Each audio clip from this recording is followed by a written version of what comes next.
This episode of Pondoff's Anonymous is brought to you by McKelvey Insurance Group. If you've ever felt confused or overwhelmed by insurance, McKelvey Insurance Group keeps it simple. They are an independent agency, which means they compare options from multiple providers to find the coverage that actually fits you and your needs, not just one company's policy. There's no pressure, no jargon, just honest guidance and real help. Call Evan McKelvey at McKelvey Insurance Group at 618-623-0080. You can reach out to us at Pondoff's Anonymous and we'll connect you. Or visit their website at mckelveyins.com. That's McKelveyins.com. We couldn't produce this show without them. This episode of Pondoff's Anonymous is brought to you by Light Source. What do we need when we're in the dark? Sometimes it's simply just a light source. I'll react if I had to. Put some things in the past too, and don't let them distract you, but react if you have to. I'll react if I had to. Put some things in the past too, and don't let them distract you, but react if you have to. React if you have to, Don't know the time, just know that I'm, one of a kind, What's on your mind, What hard to find, Beautiful mind, Still in my prime, Just know that I'm here. Tony and Zoe was at the pool this weekend, and this is how tan she is. Shut up, I did not go to the pool. I get red. That's what I'm saying. I get red, and I get white as hell again. Sometimes I get a freckle on my shoulder if I'm like lucky and God's like, there you go. The nose? A little summer for old Z, but... Do you get a nose freckle? No, I really Charlie don't. does. I know, you told me that last time we talked about this. Oh, sorry. Sorry for talking about my son. I think this is probably my sun-kissed look right now. Well, exactly, you're glowing. Yeah. You must have had too much of my son this weekend. Seems like I'm done. Zoe watched our child and dogs this weekend, and all are alive. And that was the bar. It was a good time. We watched a really good movie. Charlie picked it. Brooke paid for it. That's why I heard. Yeah. And you cried. I cried multiple times. It was a great movie. What was it? Hail Mary. Yes. Project Hail Mary. Really good. You saw it? Mm-hmm. I saw it in theaters a couple months ago. Oh, shit. Yeah. Alone? Yeah, that's how I do my best work. I know it. Damn. No, that's not. Well, Charlie and I watched it together, and he just kept asking me questions about the movie. I was like, Charlie, if you watch the movie. Wait, that's the Go to Space, Save the Earth movie, right? Oh, With the little alien thing? Rocky. Yeah, I saw that too, yeah. Oh, yeah. Rocky's a great character. And what did you think? Did you cry? Or at least almost? I did not cry. I thought it was alright, I guess. I'm screaming. I'm like, it was the best movie ever. Listen, if it's not your favorite movie now, that's okay. But I think it might be mine. Well, was it Ryan Gosling? Are you a big Ryan Gosling fan? Oh, now I know why you watched it. He's a hottie, I hear. Guys, without giving anything up, it was just like Wall-E walked so Project Hail Mary could fucking sprint. Like, that, the friendship, the camaraderie, the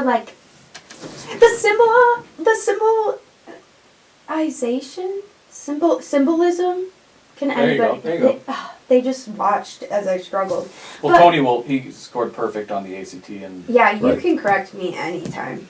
I don't know how I'll react, but you can. I mean, that was a long time ago. I don't remember how to correct you, actually. Okay, I love that. Anyway. She would if a male specifically doesn't know how to correct her, it's her perfect scenario. Yeah. If a dude knew how to correct me, or knew when I was incorrect and he was, I'd be very impressed.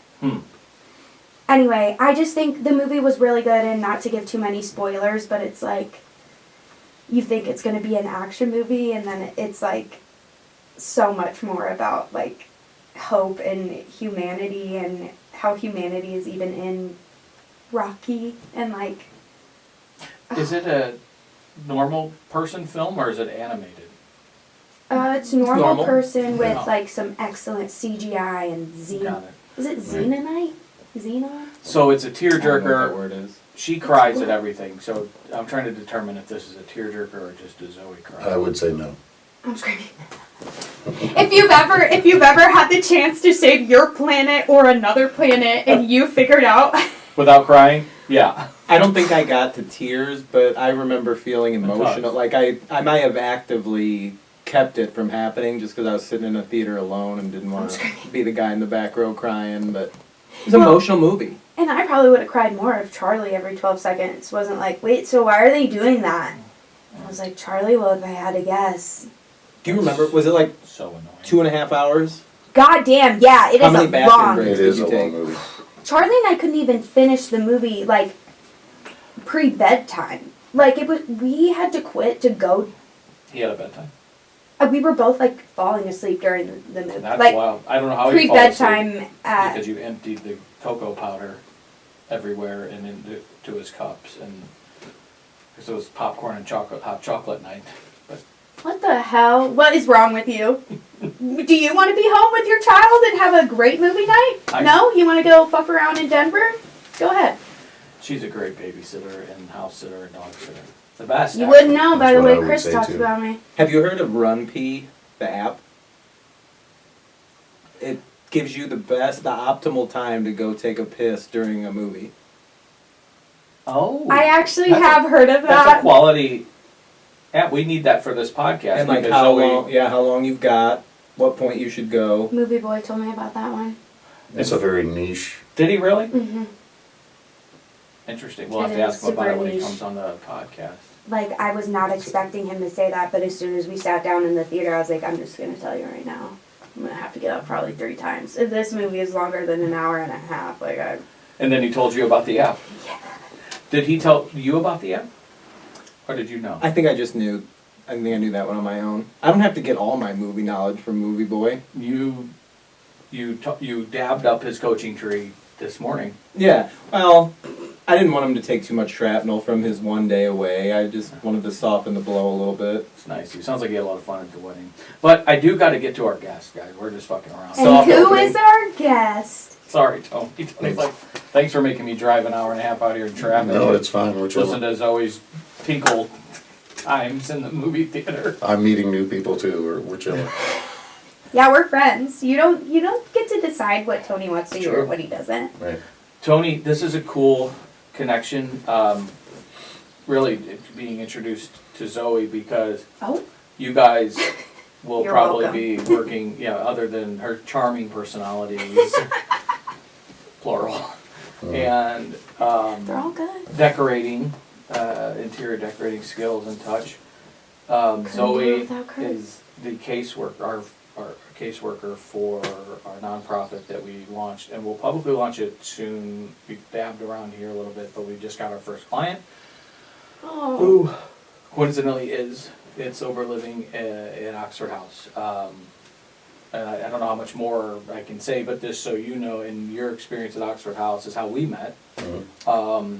One of your brothers in Oxford House and is a big it's a proponent and endorser and really credits Oxford House with recently really, I mean, his words, his story, but he dabbled around with the term life-saving recently, who serves at Underground. I've known him for a long time. Our buddy Eric, who's going to be listening and introduce us. You guys, I think I met you when you came to Underground the night he shared his story. Mhm. And we talked, which I appreciate you coming because I know faith's not really your thing and your story, but Kendrick came and you guys came to support Eric and his recovery journey, which is what we do in this shit, And when I first met you and Kendrick, I'm like, guys, there's a Wednesday night every week, and we always need personal storytellers. And you're like, well, let's grab coffee. So we grabbed coffee, and then the more we got to talk, I'm like, this is a both and, because the podcast is we can go for a couple hours. On Wednesday nights when we have a storyteller, it's more like 15 minutes. So, and Tony's quote to me was, I can tell you all the ways not to get sober. I think, and I might be paraphrasing that, but it was really intriguing. All of them, yeah.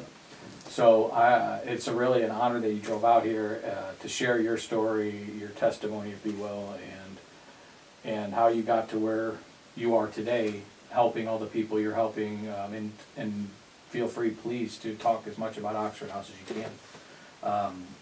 So, where'd you grow up? Did you grow up around here in St. Louis? I grew up in DeSoto, Missouri, Okay. so, I mean, Is that Franklin? it's Jefferson. Jefferson. It's okay. southern Jefferson County, so. Hell yeah. Look at the, I knew it. You're Hell talking yeah. almost an hour from St. Louis. Okay. So Well, that's- with all the highway boy. work now, it's over. DeSoto's deep, Jeffco. Yeah. Okay. Yeah, it is. It is. All right. The It seems like there's lore. Like, what's the? Can I know? Well, I was thinking it gets more country, but then I was like, well, yeah, but that's Washington, Franklin County, so we're deep, Jeffco, for sure. yeah. And I could tell by your reaction. My dad's mom, that's where her house and property was. So my childhood was filled with 45-minute car rides out to grandma's house at her property out in DeSoto. I'm an Arnold Imperial guy, There you go. Northern Jeffco. That water tower. Pretty classy up there. Yeah, up by the water tower. Where is Camp Lakewood? Potosi. Is that Jeffco? Is that Franklin? That's Washington County, Oh, it's Washington. right? I'm not sure. I don't think Washington. maybe a small part of it might touch Jeffco, but I don't know which one it is. But I don't think we don't claim Potosi. Do you drive through DeSoto to get to Potosi if you backroad it or not? Yeah, if you go You do. down 21 for sure. Yeah, because Which is the way to go to Potosi, so yeah. okay, that's where I think I've driven cool little Main Street, and is that DeSoto? Do they have like an old town Main Street? They do. Couple taverns. Railroad town, yeah. Yes. Yeah. I love, and if money wasn't a barrier, I would go across America to Main Street taverns, neighborhood taverns. I grew up in them.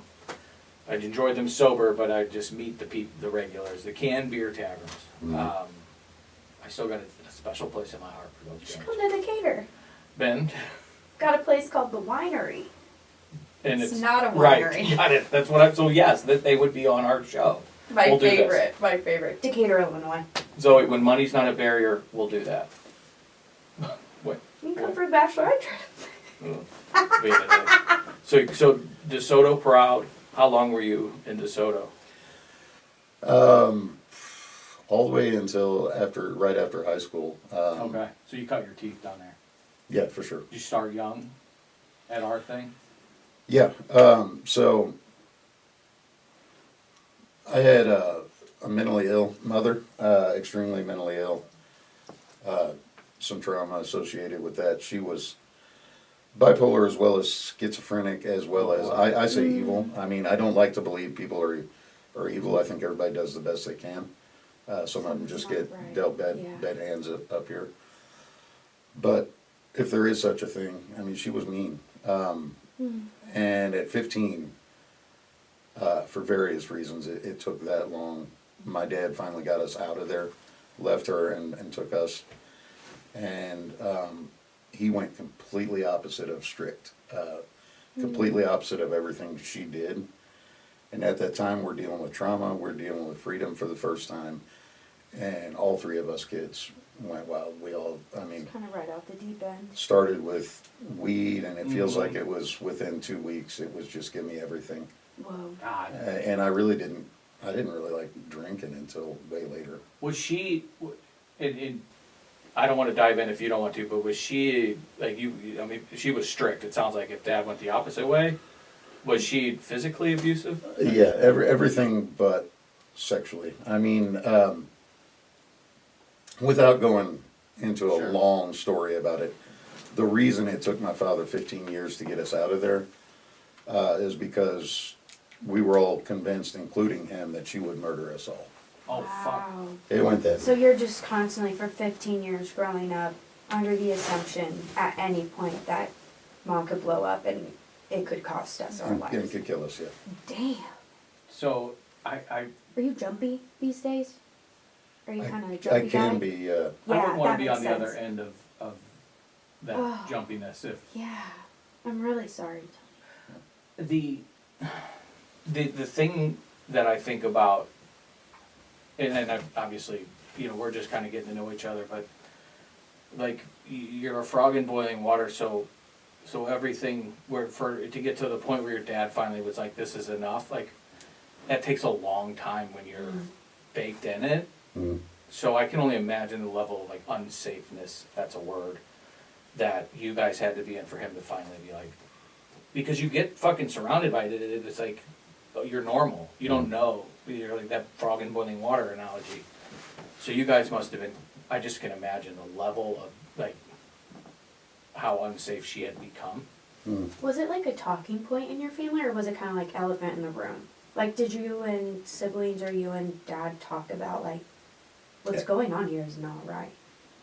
During the time we were in there? Yeah. Or was it just kind of like, it's just how mom is? Of course us kids did.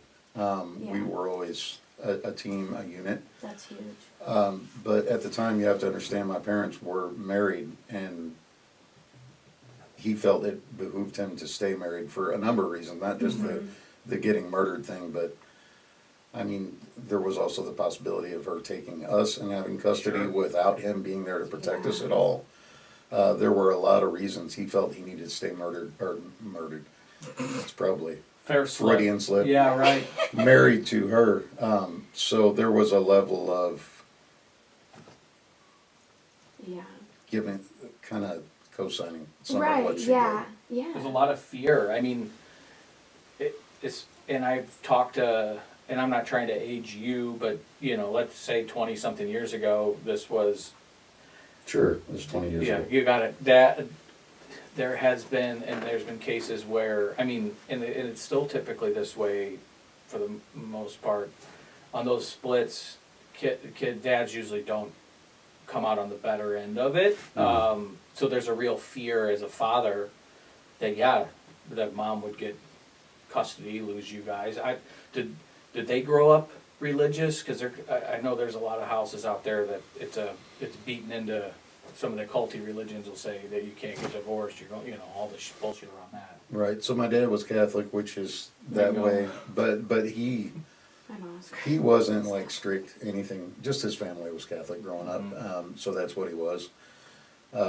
When he married my mom's, she was in all kinds of different Protestant denominations, but I guess you would primarily call her Southern Baptist, but she converted him, I guess, when we went to church. When I was very young, it was Southern Baptist. We did a little Pentecostal for a little while, just Free Will Baptist. There's a lot of shame in some of those denominations when it comes to divorce too. I don't know if that's their thing or not, but if there's layers and layers of reasons why that frog lets itself boil over. Is your mom still with us? No, she passed away. She had some health problems, nothing that you couldn't live into old age with. Just overweight, diabetic. She smoked. But after we all left, she had sort of a break where she stopped being mean so much. Like she just, when we moved away, we had occupied all of her focus, and she just, it was like she had nothing, and she just got very, very depressed. Yeah. And basically did nothing for, I guess it was another 10, 15 years, except lay there and die. She just stopped taking care of herself physically.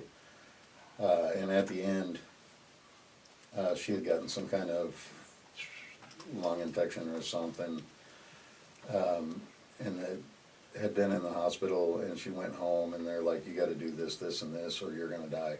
And she's like, cool, and just went and got in bed and died. Damn. I'm sorry, man. That sounds like she had a lot of. Yeah. You had mentioned it, you know. Some darkness. A lot of darkness. Yeah, and you know, I call her evil. It's hard not to, with my experience with that woman, see it that way. But also, I mean, I have to look at the other side. She was raised similarly. Interesting. Yeah. And she had obviously the mental illnesses, but so do I to an extent. And I don't treat people badly. Right. Sure. And she was It's very. that. She was very intelligent. It's hard to credit her with not being able to do better, if that makes sense. Completely. Mm-hmm. My wife's been going to ACA. She just spoke in Denver about it since we started Underground in October. and her mother was not an addict or alcoholic, because it's adult children of alcoholics, but it's adult children of alcoholics in dysfunctional families, and this woman's a just brutal fucking narcissist, and Ashley's whole life was enduring her people pleasing, so this woman didn't come down and do her shit. So I get it. Like, it's just hearing stories and living with Ashley, and she's actually found a lot of peace since starting ACA because of it. It's a great 12-step meeting. I'm not trying to shoot on anybody, but she's found a lot of peace and within her own self, and why she's the way she's. But to your point, this is it's not an excuse to be. Explanation, not an excuse. Right. Ever. It's Yeah. like I don't know. I don't blame somebody for having a cold, having strep throat, but don't come into work. Like, Right. if you, I don't know. And it's also a similar story with my dad, and it was like, I believe that there is something up here that is like unmedicated. He truly may be incapable of being a good father, but he has had every opportunity to go to the doctor, every opportunity to accept resources, accept change, and he didn't do it. And it sounds similar. And like to me, like, That's hard. there are situations, where especially when I was younger, I've gotten better with practice, but I would, just suddenly get really angry at a situation, more angry than I should, and could definitely like explode and have a temper tantrum and act inappropriately. But I feel like I was smart enough to know this isn't right, I shouldn't be doing this, and try to curtail that, which I've gotten better at, to the point where, I say better at, I think I've just learned not to feel things as deeply, which may or may not be good, Well, but it doesn't protective. happen. Well, works at in all progress, anymore. big At time. some point, yeah. Especially like mentioning like bipolar in your family. It's like, but I didn't ask to feel things so deeply. I didn't want 100% of no emotion. Now I got 100% of 4 at once. No thanks. Right. Yeah, I feel that. But it's like, it's protective. You can't, and it probably isn't like healthy or whatever, but you got to do it. And it probably is part of that, we just do the best we can. It's scab. You're supposed to do. And I mean, when you started with weed and booze, I imagine, and then you said it was quickly anything you get your hands on, and it helped temporarily, I can imagine. For sure. So growing up in that environment, I didn't know what it was to be close to people. And when you're in that culture, especially in DeSoto, in a small town, you feel close to a certain number of people. Like we, especially my sister and I, we were a little older. We were teenagers at that point. She got her own apartment. She was a little older than me, and it was a great place to get high and Sure. party. And That so would be we really just fun. collected this group of close friends. Almost, it was like, it felt like our first family. Yeah. Yeah. And to Safe be space. accepted and relaxed, and To associate your first safe space with also drugs and stuff, it's like hard. it floors me that back then, like, drugs made me feel calm, like, Right. not so much anymore. You were They do so it first. wired. Yeah, They do it first when you're going through it, because there's some kind of chaos that your first X amount of years, whether it's you determining every little eggshell not to step on, that's a chaotic baseline. So then to start using and getting high, yeah, You're like, oh, I actually don't care about Right. every little movement in the room. This is kind of nice. Yeah. Right. But then that flip happens so easily of, well, now this is what I need to feel safe, you know. Does your sister, did she struggle with addiction? sure, bad. She really just kind of, I wouldn't really call it that much of a problem when we were doing the drugs, but we both had over a decade of heavy drug use, you name it, meth, coke, psychedelics, basically whatever we get our hands on. But she also switched to alcohol when she became more responsible. And just a couple of years ago, she had to get a new liver and kidney. Oh, really? Yeah, she nearly, I mean, we're talking days away, nearly drank herself to death. And she's now okay with the transplant? Yeah. Amen, man, that's wild. So, And all the doctors, how old are you? I'm 50. Okay. Yeah. You don't look a day over 30. Chris now. makes it. He's so dramatic about some stuff. I'm like, I feel No, like people don't care. I'm sensitive about it. Really? Yeah. Thank you. Oh, well, I was gonna say 35 max. So. See, Yeah. I in doing the math, so if your sister's just a couple years older than you, I mean, that's really young though, those are two major transplants, so it's great to hear that this was recently? Yeah, just a few years ago, and it was to the extent, actually, that was part of that period. There was more trauma than that, Sure. but that was, in that time period, was the last time I relapsed. And the doctors, and my stepbrother is also a doctor, they leveled with us. They said, she's probably not getting those organs in time, just go ahead and start making plans, expect her to die. Holy shit. It's miracle shit. And she was, I would bet, and the doctors bet, that she did not have a week left when she got the call to Stop. come in. How sick was she towards the end? Because that's, She looked like she was 80 years old. did you have jaundice? Like, would she yell? Oh, yeah. Like stage, like kidney failure. Like stage dead, yeah. Okay. Stage dead. Yeah, Well, I- she was Title that. dialysis. Okay. I don't know how many times a week. Ah. Her And that was- midsection was swollen. While she was like actively getting worse, she was in dialysis. Like it wasn't fixing and stuff. Yeah, like I would say it was a few months before her surgery, maybe 6 months. I was living in Joplin at the time. She was back home in DeSoto, living with the rest of the family there. The And- caretaking kind of for her? yeah. That's really sick, man. Yeah. And I had come from Joplin to visit her once she got out of the hospital and came home, and I got time to come up there and visit her. I walked in, and when I was in Joplin, I didn't see the family very often. That's a 4-hour drive. Sure.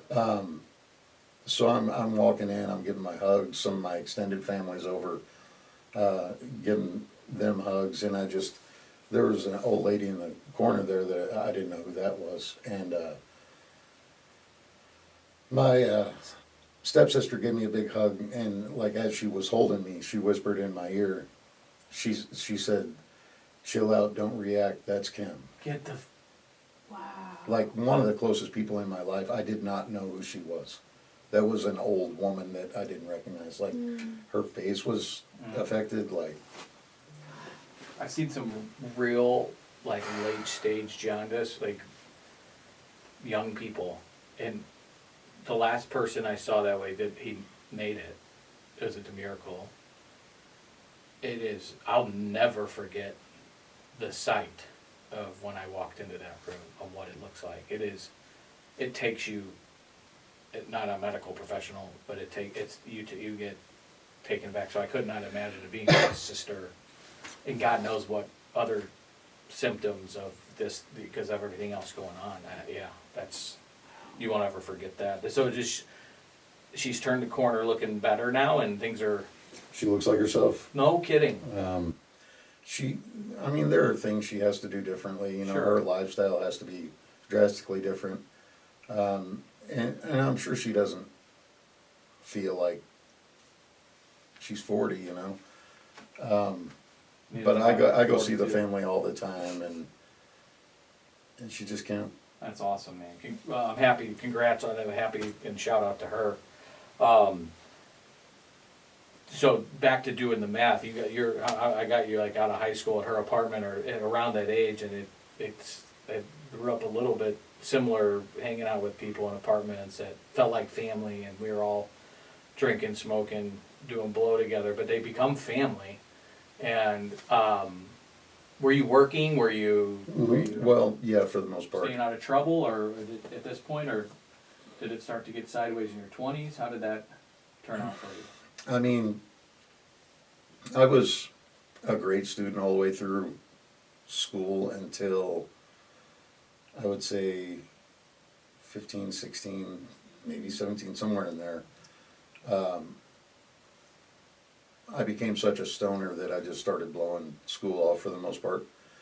And I have a fair amount of just natural intelligence, and I can skate for the most part, but you can only skate so much. Sure. And so, like, I started to really realize there were consequences when I had gotten like a 32 on the ACT. God damn. And my high school grade point average, even with blowing off, like from my sophomore year on, blowing off some of my grades, like classes I didn't like, forget that.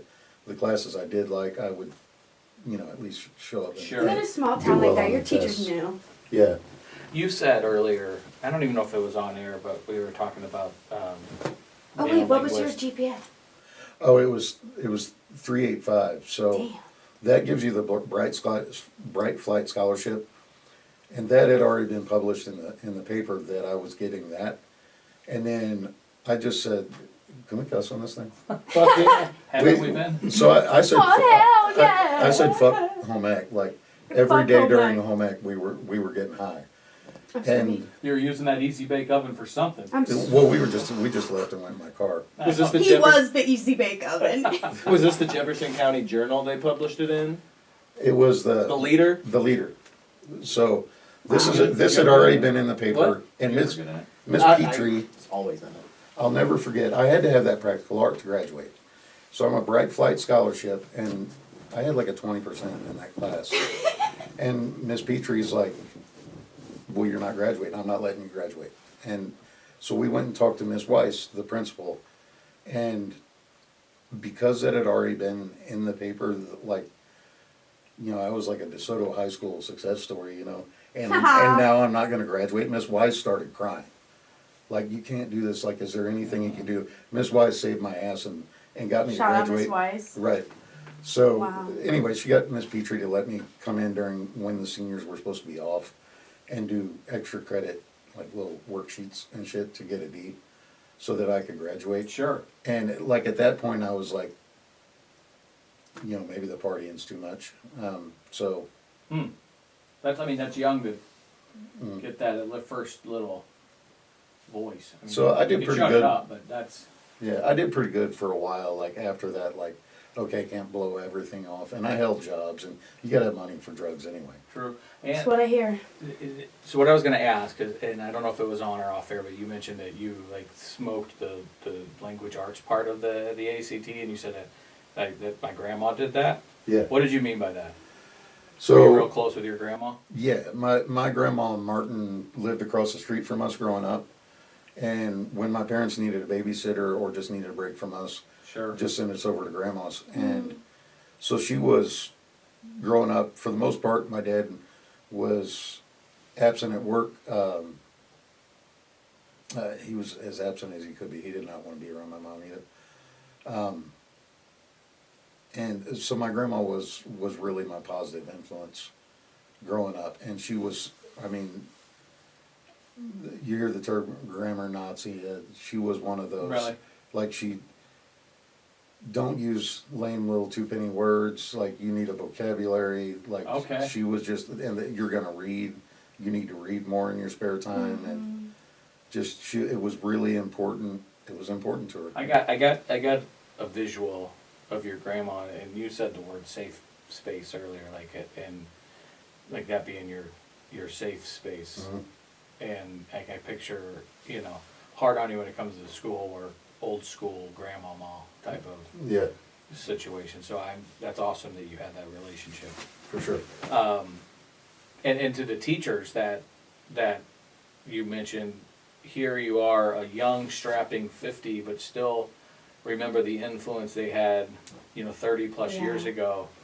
And I know I've got like a handful, maybe 2 or 3, that I'm close with a couple of them because of social media that really made such a great, they really have the ability to be such an amazing influence on people to where they're remembered for a long time. And it's believing in someone, seeing past the mistakes that we're gonna make as 18-year-olds and saying fuck home ec, you know. So Yeah. shout out to them for sure. That's pretty cool. That you still, Miss Weiss, admit you like the way you rattled them off. You haven't forgotten these women. I was thinking about it, like, I definitely have Miss Petrie right, but we had like a Miss Weiss and a Miss Wyke. I'm not sure if I've got the principal's name right. I think she was Miss Weiss, though. Okay. It started with a W for sure. Well, Miss Petrie, her husband was there you too. rattled her off pretty quickly because she was a ball breaker. Miss Petrie. Villain arc. So did you go to college? Briefly, I went to I went to SEMO, and that scholarship was really the only thing that I did proactively to fund my schooling. Mm. And my dad was like, "That's on you, you know, Right. like you're smart enough. There's no excuse.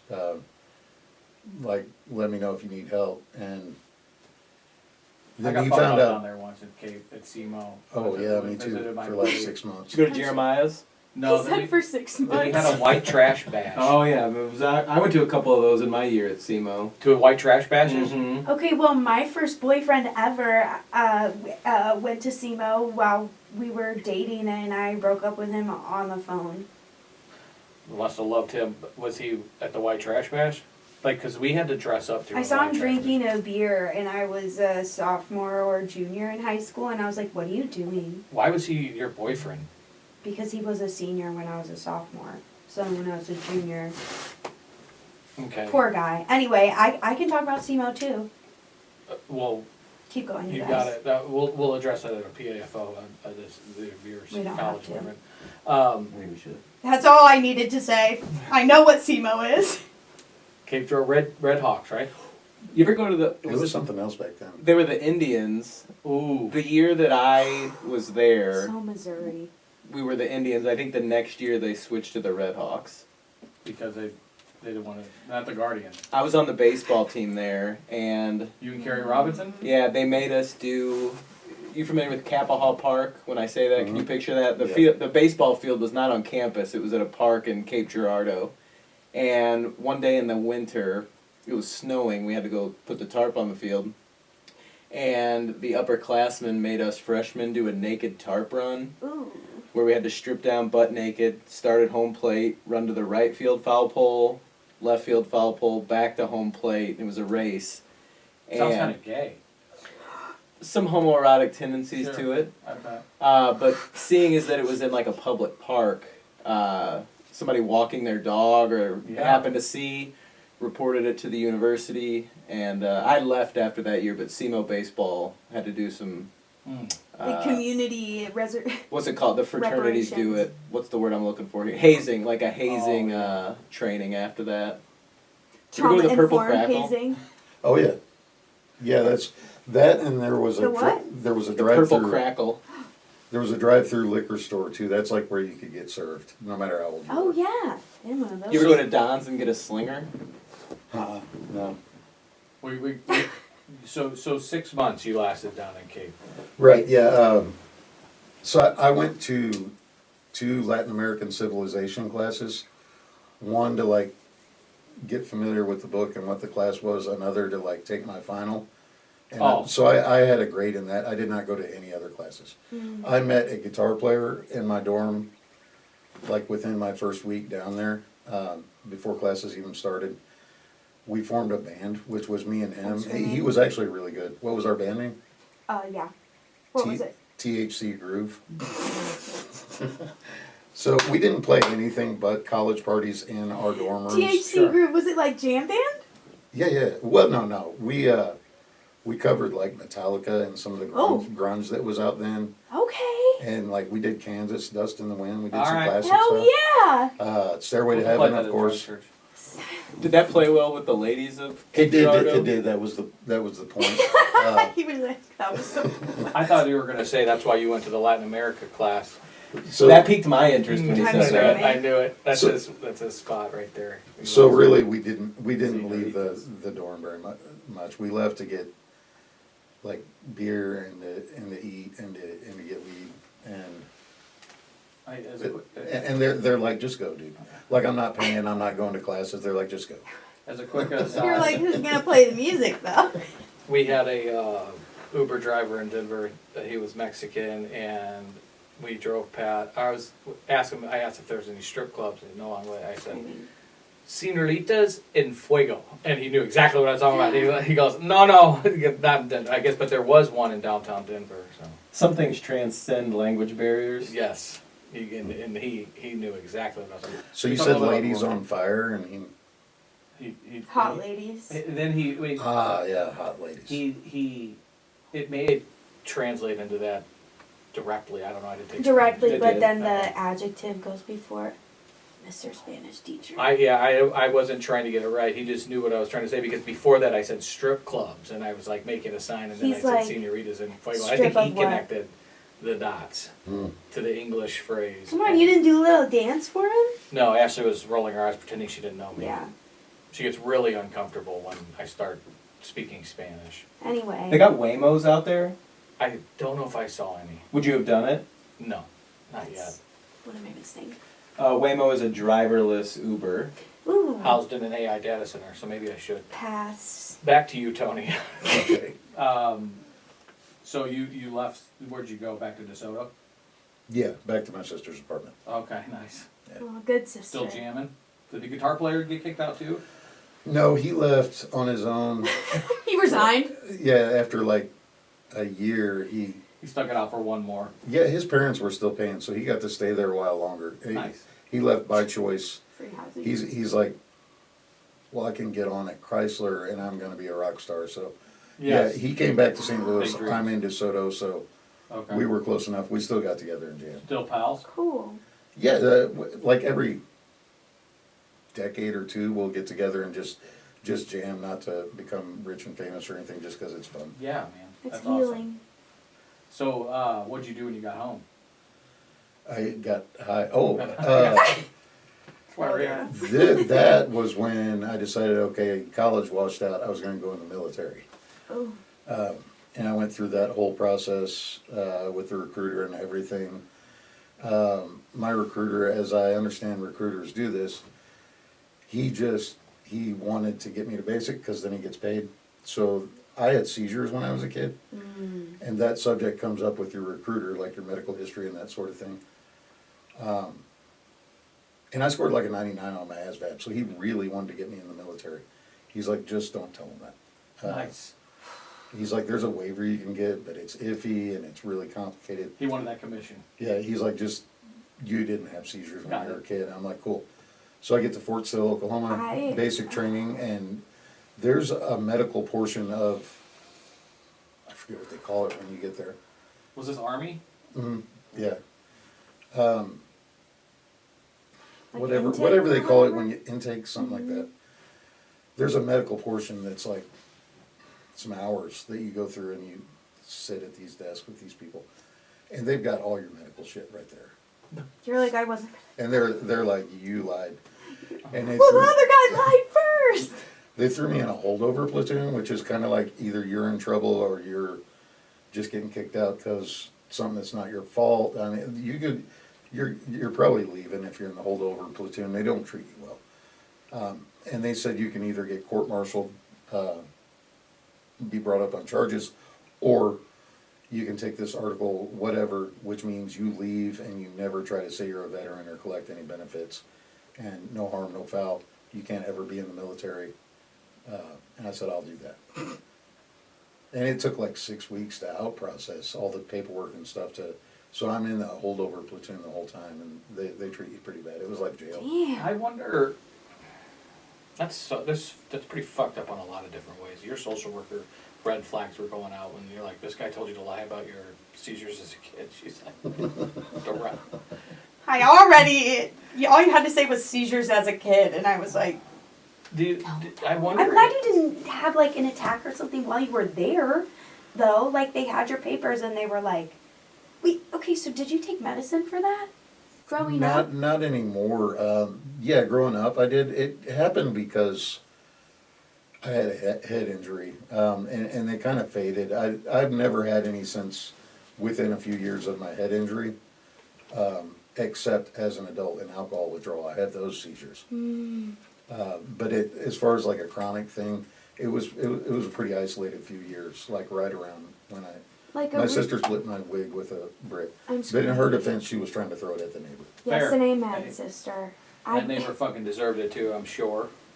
Sure. A lot of heart behind it, poor execution, but that's what sisters are for.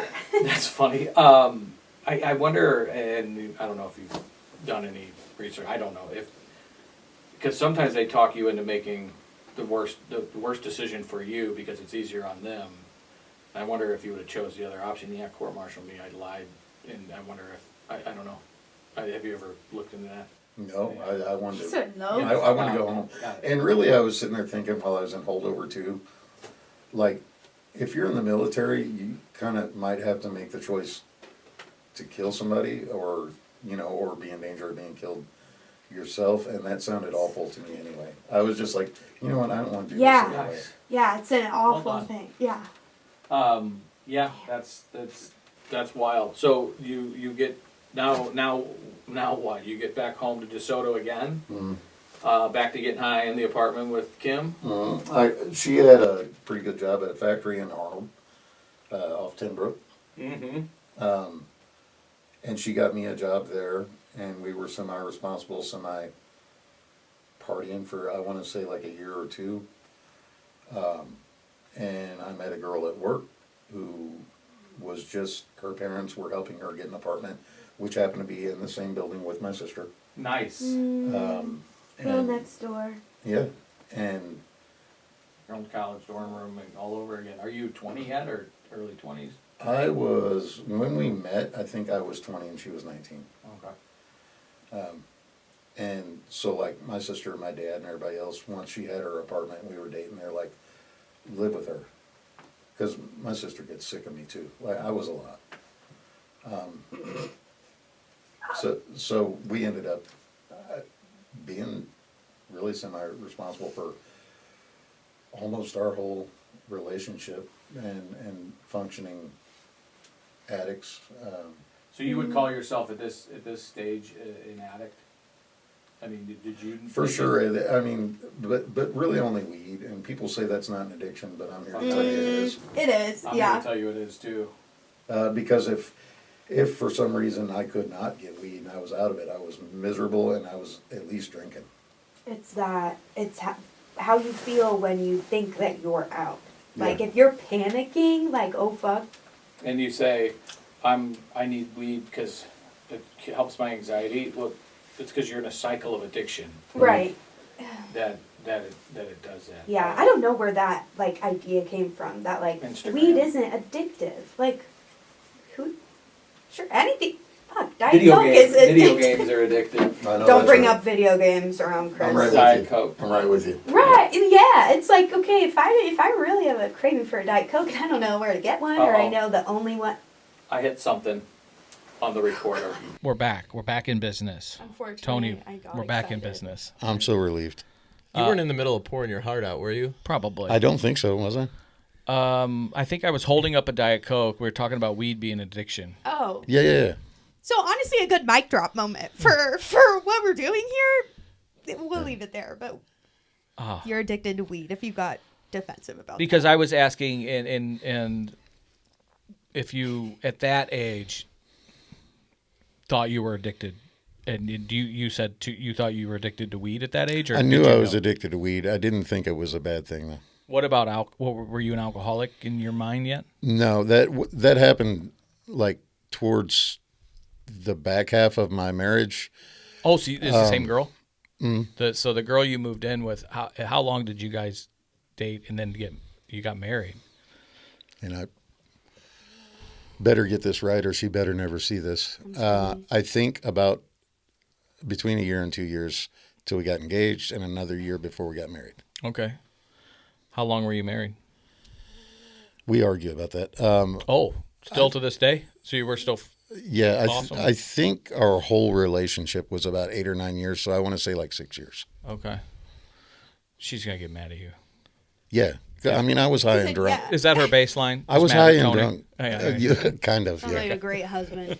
I mean, we're friends, kind of. So Gotta be. did she, I mean, I know it's her story, but she was drinking and smoking too. She was doing all. I mean, she was already smoking when we met.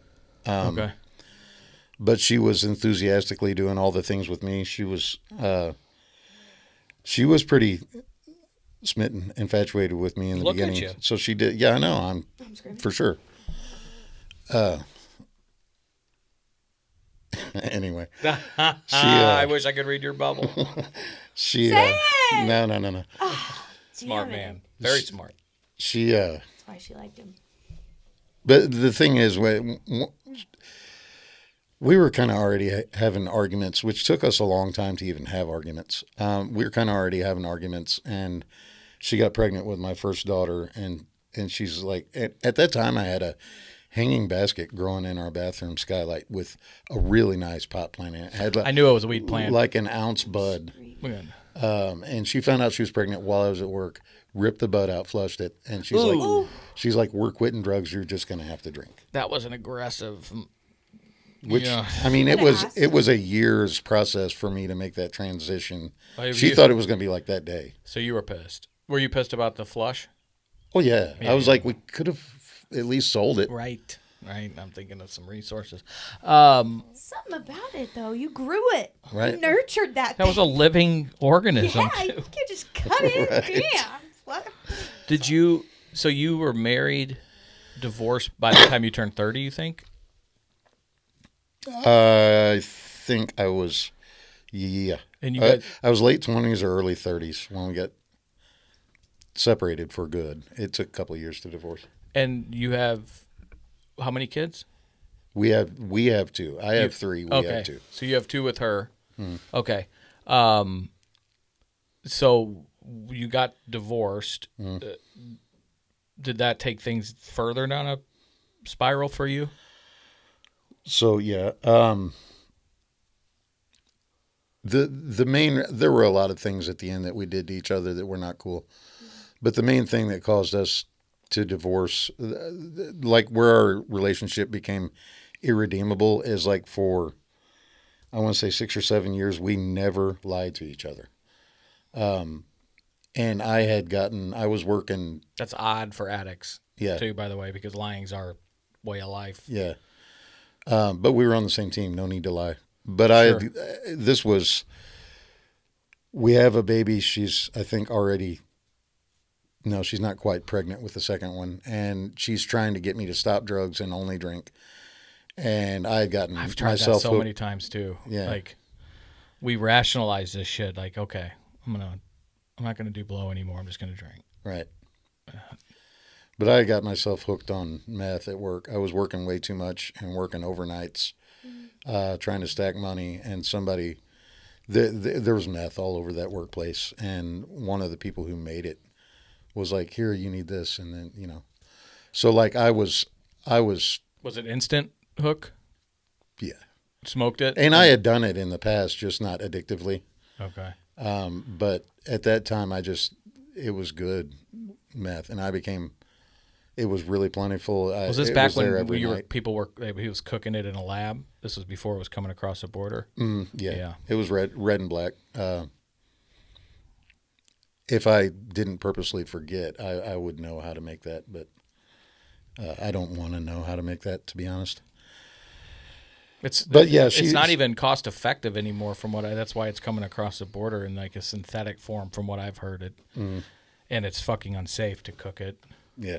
People were cooking it and disguising their meth cook labs with daycares so they wouldn't get raided. Right. Which, it takes over your brain from what I've heard. I've never done it.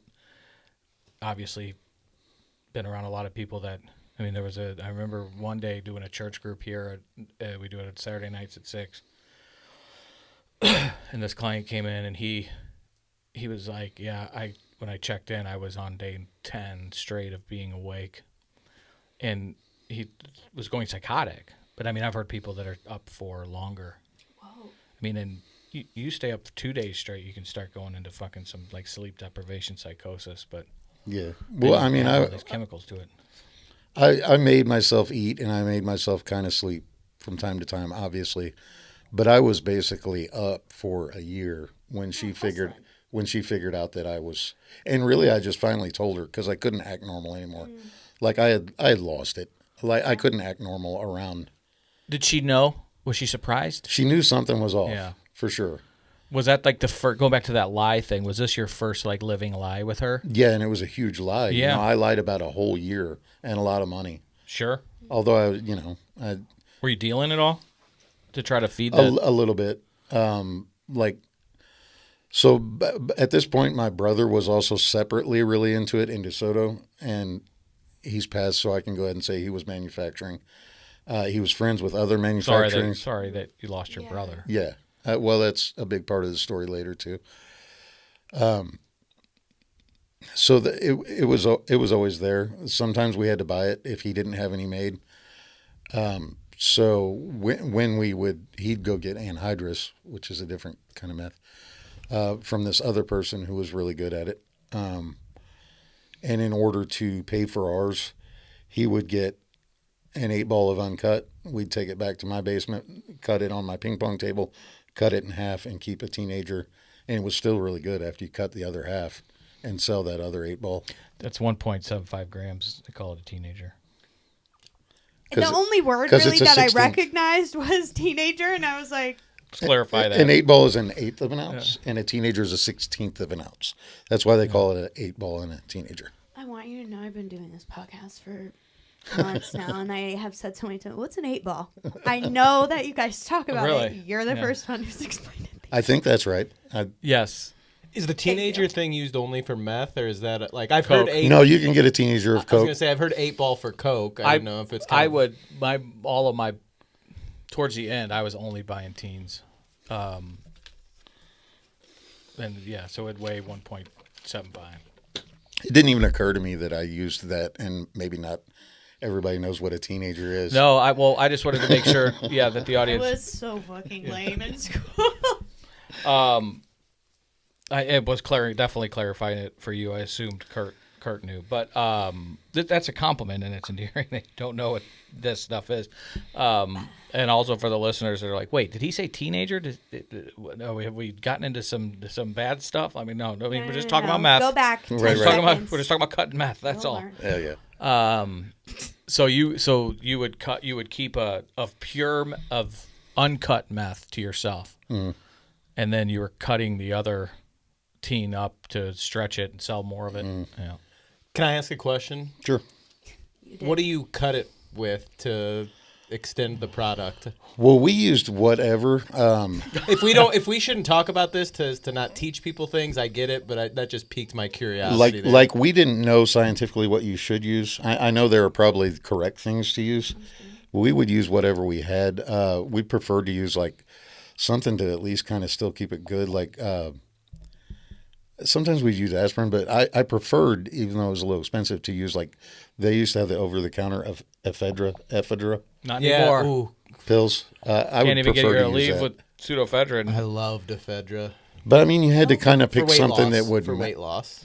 Yeah, good thing you never tried meth. You would kind of try to pick something that would match it too, and then like both the anhydrous and the red and black that we'd kind of get. They were kind of a rock.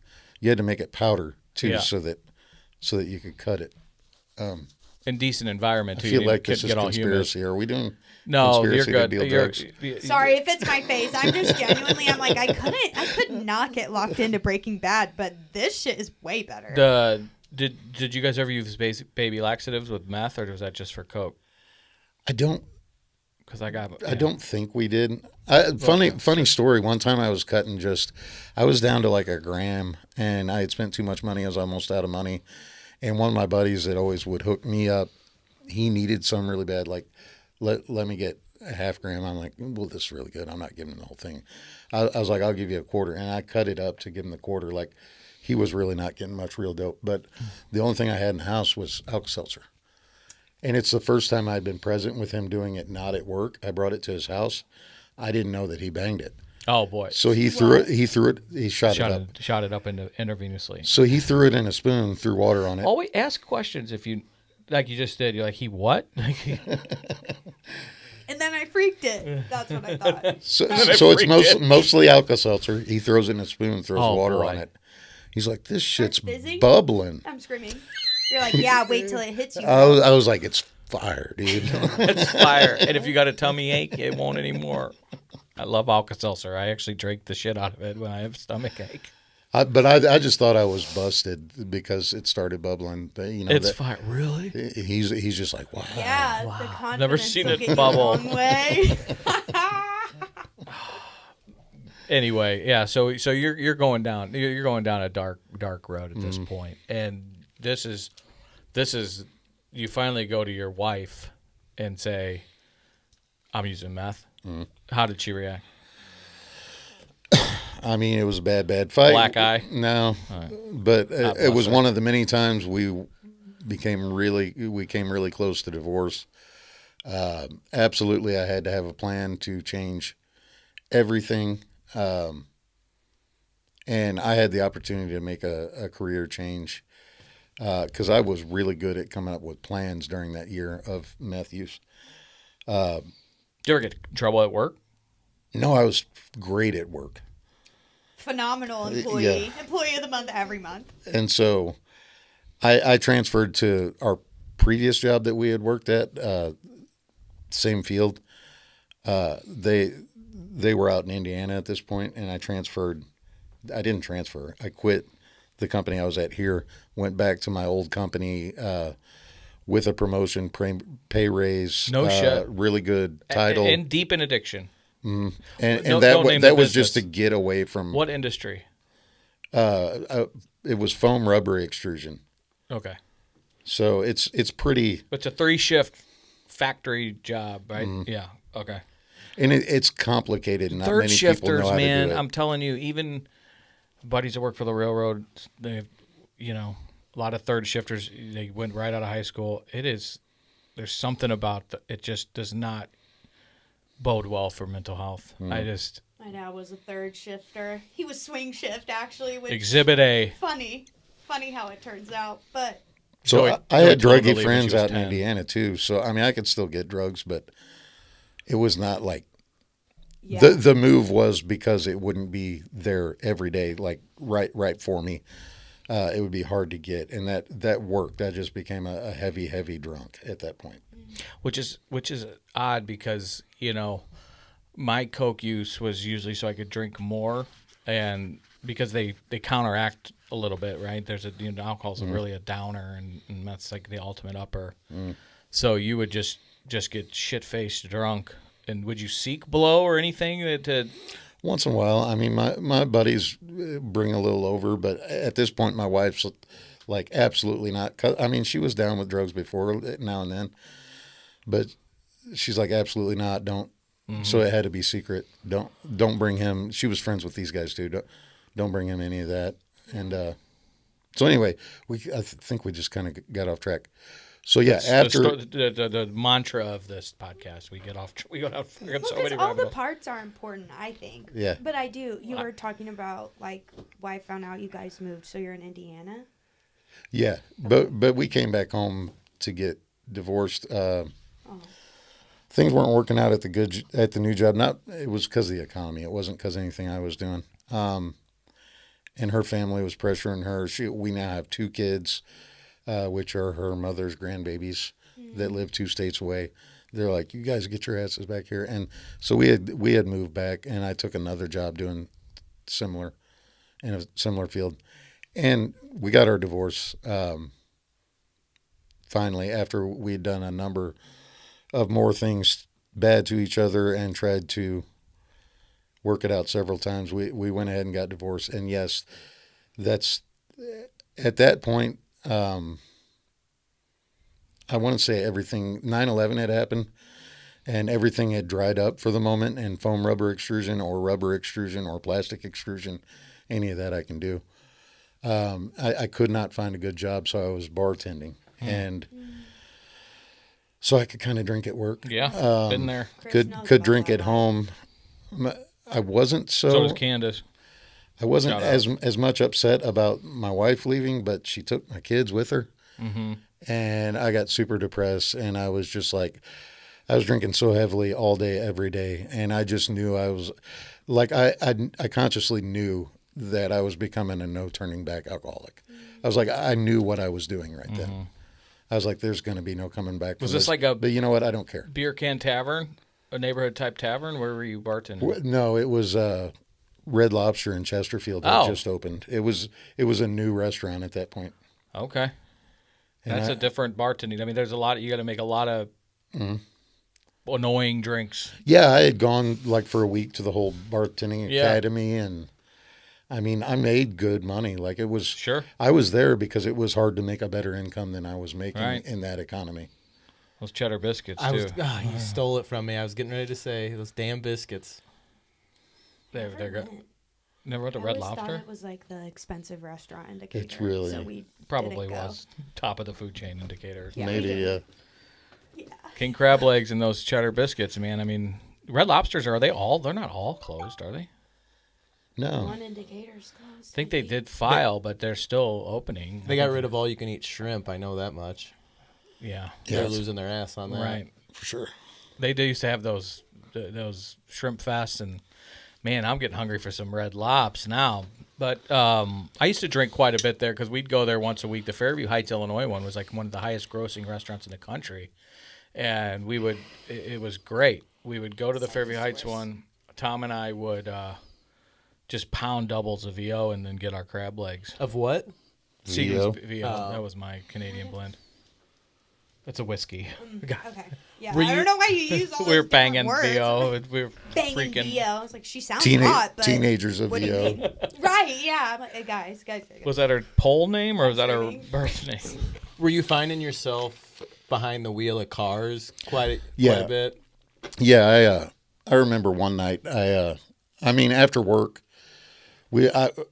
usually some of the kitchen guys too, and me, we would just sit there and get wasted. And I was like, my big thing, Back of the house, like, baby. Like I would drink beer, but my big thing was to also pound shots of liquid cocaine, which I think is Jaeger, Rumpelmans, and Yeah. the thing I remember is Goldschlager too, 151, isn't it? Oh, it's 151. Yeah. and that's 151 proof. So I'd get blackout drunk. Yeah, you And would. There was one day I woke up and the entire side of my truck was like caved in and scratched up. And I had made it all the way home. The truck was still perfectly drivable, but I had obviously like banged off a median. on No the way home. recollection.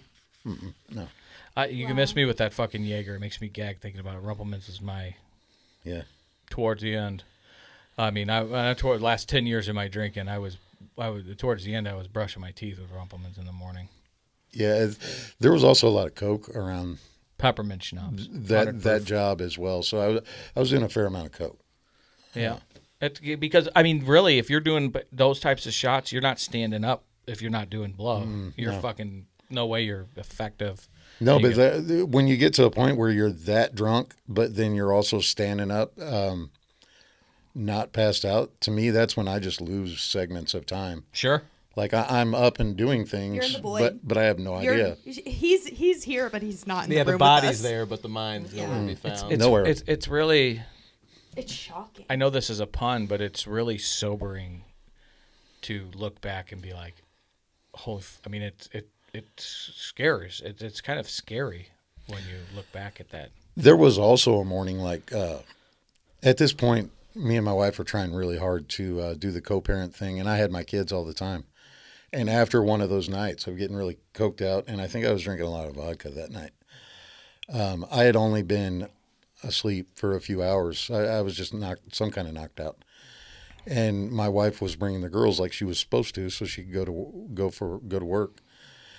And she had come in my bedroom and was trying to wake me up, and I wouldn't wake up. So she just like, I was not there for this. Like I was not present. But she said she threw water on me. She said I got up out of bed, grabbed her, threw her in my closet, shut the closet door, and went back to bed. And she's like, "You were physically abusive," because I threw her in the closet. You know, I was like, "Sarah, I was not there. I don't know what you're talking about." Like it was just. Yeah. I have no memory. Good of thing, it. because I bet she wasn't happy coming out of the closet. I'm sorry. No. Nobody. That's what they say. They say lock your dog and your old lady in the car for an hour and then let them out and see which one's happy to see you. At that I point, don't know who who they is, but They don't don't do that. Same people that he cited about the Red Lobster staff. Yeah, what the highest grossing rest? Keep going, Tony. At that point, she just took the kids to her mom's. And, Sure. Yeah. And like for a few days, she was never going to let me see them again. And Yeah. Fair. It was a bad argument. These are all valid.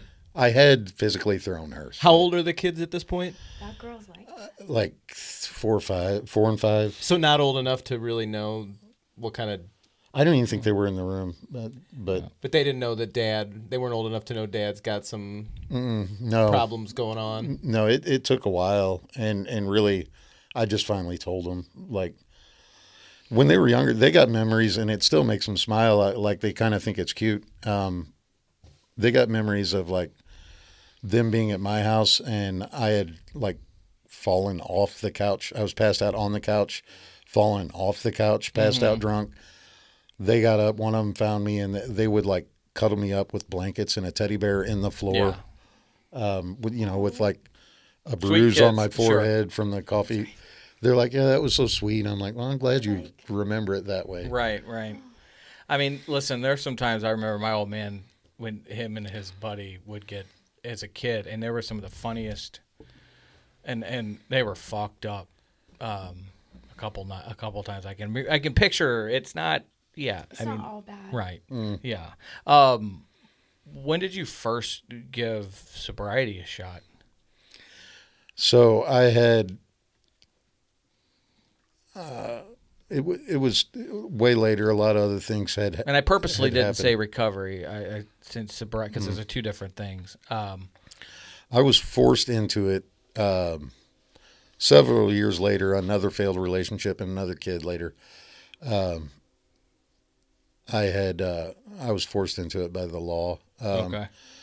She had left, and our relation. Yeah. We never got married, but we were going to, and we had a son. And second time, my significant other leaves and takes my kid that I am used to having every day. 'Cause that's, I don't know about for every guy, but that was like, to me, when they say guys aren't as affected as moms when they lose their kids, I think that's bullshit. That was devastating to me both Tony, times. I'm with you. It should be. I love my right. Yes, that's the kind of dad that should exist. So it's gut wrenching, man. I can't. I got to the point I was like, this fucking happened again. Like I just got so. I had a kid every day and lost it again, and I got so depressed I wasn't doing anything but drinking. And I got a DWI. Well, at this point, also I'm not paying child support on the girls because we've been divorced for a while, and I'm supposed to be paying that. So I had gotten on probation for that, and I got a DWI going to get beer, and it was in DeSoto. The DeSoto cops got me, and I was like at a 0.08 legal limit. I was at a 0.47. Oh boy, something. Yeah, that kills some people. Yeah, and that's what they said. They said, you're supposed to be dead and you're walking and talking. So anyway, Right. the DeSoto cops, they're pretty sharp. They were like, this guy's a drunk. So they just started pulling me over every time they saw me after that. Because at first you get a paper license, you can still drive after like one DWI. Yeah. You don't go to, you don't get an extended stay for one. So I got like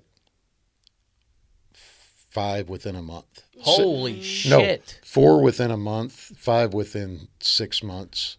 And they sent me to St. Joe treatment. Yeah. Okay. Prison treatment. Got it. They actually sent me on You the had probation violation for child support probation. I actually I had to get all the way out of prison before I answered for the DWIs. So I they mean- put you in prison for child support. Mm-hmm. I didn't know they did that. They do. Well, it was because I should. violated that probation. Got it. Yeah, I see what you're saying. Well, let me ask you this, because that's not a cold turkey. So you had to go somewhere to get medically detoxed, right? When you, Yeah, during that. if you're blowing a .47 and still fucking. Yeah, well, when I went to jail for those DWIs, there were many times I was down in DeSoto jail, like, because they're not taking you to the hospital. I'm like, take me to the hospital, like, for real. I'm down there hallucinating. Sure. And So like, take me to the Did you get seizures and again? probably almost dying. Yeah. Probably about to 'Cause have a it's- stroke. I don't know whether I had seizures or not. I was in and out. I was hallucinating. It was bad. Yeah, man, they shouldn't do that. They should definitely now know too much about how it can be fatal to. But yeah, they don't they really got give a 3 fuck. cells down there, and supposedly somebody's watching on camera, but there's only even like staff or a cop or whatever there like when it's time to bring you your TV dinner. Damn. Not Mexican lasagna. That's what St. Clair County Jail serves on Tuesday. I don't think I had that. No, I didn't even know that was a thing. So My probably roommate not. loved Mexican lasagna night. But I wasn't there. I actually had to pick him up. Yeah, my cellmate. I think No, is no. what they call them. No, this was actual roommate. I had to Donkey. take him. Right, I had to take him and drop him off at jail because he had to do a bunch of weekends, and he, because he got so many DUIs, that he could have done like X amount of days straight or so many weekends, and I'd pick him up, and he would on Mondays. He always pissed because he was missing Mexican lasagna night on Tuesdays. That's why I know that. I go. You should have just taken the 90 straight. You could have that Tuesday, a bunch of Tuesdays in 90 days. Yeah. 90 divided by 7. I'm not going to fuck with that math right now. 12 of them. Got it. One How'd more you day, do? you could have hit 13. How many? How'd you do in math on the ACT? I mean, it was my worst subject because You still got a 32, so me and Zoe will shut up. everything after geometry in high school, that was some of that. Those were some of those fuck that classes. Once they start bringing in stoned. letters, You die. there's yeah. no letters in math. Yeah, right. I mean, I do know what the letters in algebra mean. The letters just mean what? Variables. No, they just mean what? They mean the word what. Oh, okay. If you Big take math. a letter in an algebraic equation It's and the just what. put the word what, it works. Yeah, the Y is always the 0. On the Yeah, I know Perplexed. that went over your head. I just want to say shout out geometry because I hated math until I found out I could use it to prove that I'm right. And it is irrefutable when you get a correct geometry proof. Like, you cannot argue it. You like those triangles, huh? I like Well, when the I square can of the be right. hypotenuse is equal to the sum of the square of the other two sides. I know that. Yes, God, and you are amen. smart. Do you remember the equation to find the slope of something? Y equals I've- mx plus b. It nailed it. God damn, you guys are quadratic formula gurus over here. I got a 21, like, in different subjects, like 5 times. But then if you go to school in Indiana, they super score it. So they just take your best score from each subject, all the Nice. times you've taken it, and then they mush Explains it so together, and that's much. your bigger, better score. Fucking Hoosiers. But I had to go to Indiana. Good thing to Holly do doesn't that. listen to this. Anyway, So you went to treatment for at St. Joe's. That's a prison. Yeah. How long were you there? Well, I think they call it a 120, but you're really, I mean, I ended up doing with the locals and the counties and the prison time and then the locals again. I did like over 9 months, but I was at St. Joe. They give you credit for the time you spent in county before you got there. So it's 89 and out, I think they call it. It's like the minimum amount of time that you can be actually at the prison. I think is 89 days. Okay. And then you faced the DWI stuff? Yeah. Then I faced those charges, and since I had just done prison, and the way they worked out, they were so close together. None of them were prior and persistent. It was, so I had one, which had happened kind of earlier. And because all of the other ones stacked up so fast that none was a conviction before the other was charged, legally I have one and then I have 4 seconds. Interesting. But now that they're all convictions, my next one would be my 6th, and I'd be fucked. You're going away for a long time. Yeah, I mean, I'm not advising any of this to anybody. That's not what we're doing here. But if you're asking me if I'm like a judge or juror, like somebody that fucking drops off a cliff and has a spiral almost breakdown and grabs 4 or 5 in a month versus one a year for 5 years, it's just not getting it.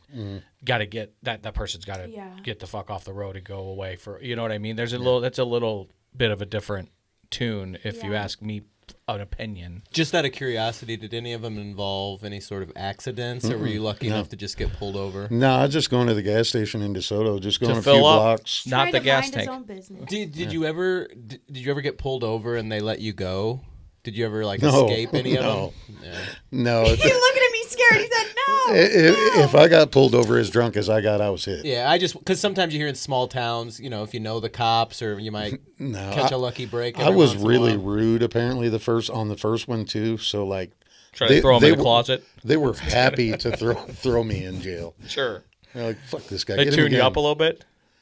Yeah, they have. They've gotten rough with me. Yeah. I used to be an approach with caution because they fought with me. Because they didn't. And so now everybody else will. Yes and amen.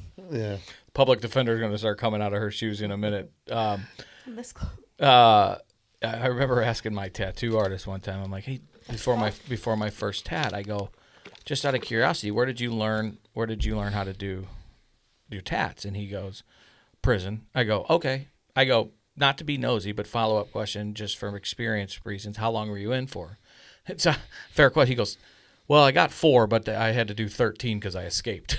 I'm So screaming I go, because I escaped. So when you were asking if he got out of any or tried to get away from him, it's doable. Yeah, all he needs like a spoon in a thunderstorm. Shout out Johnny at Screaming Demon. But I was like, 13 years of training, you got it. Go ahead to do my little cross. I'm a big pussy. But, I was like, where? I didn't know you had a. yeah, I don't want to see it. You're good. I'm not going to start stripping on the show, but I got actually Chaz's girl working on some stuff for me. But anyway, back to you and your record. Yeah, so for the DWIs, all I really got was 5 years probation, and I lost my license for 10 years. So how long ago was that? Do you have That your license? was my convictions came on the DWIs came in 2011. And after that incarceration, when I'm on the papers, I went to Harris House because nobody would let me live with them. And that was really my first. I kind of had to try to be sober because I'm on papers. And Explain what that means. Just on probation. Got it. And my PO is very aware that I'm a drunk. So, yeah. Yeah, and I mean, arguably, probably should be. But so you went to Harris House for how long? Which is another. I've been there a treatment bunch of center. times, but that time was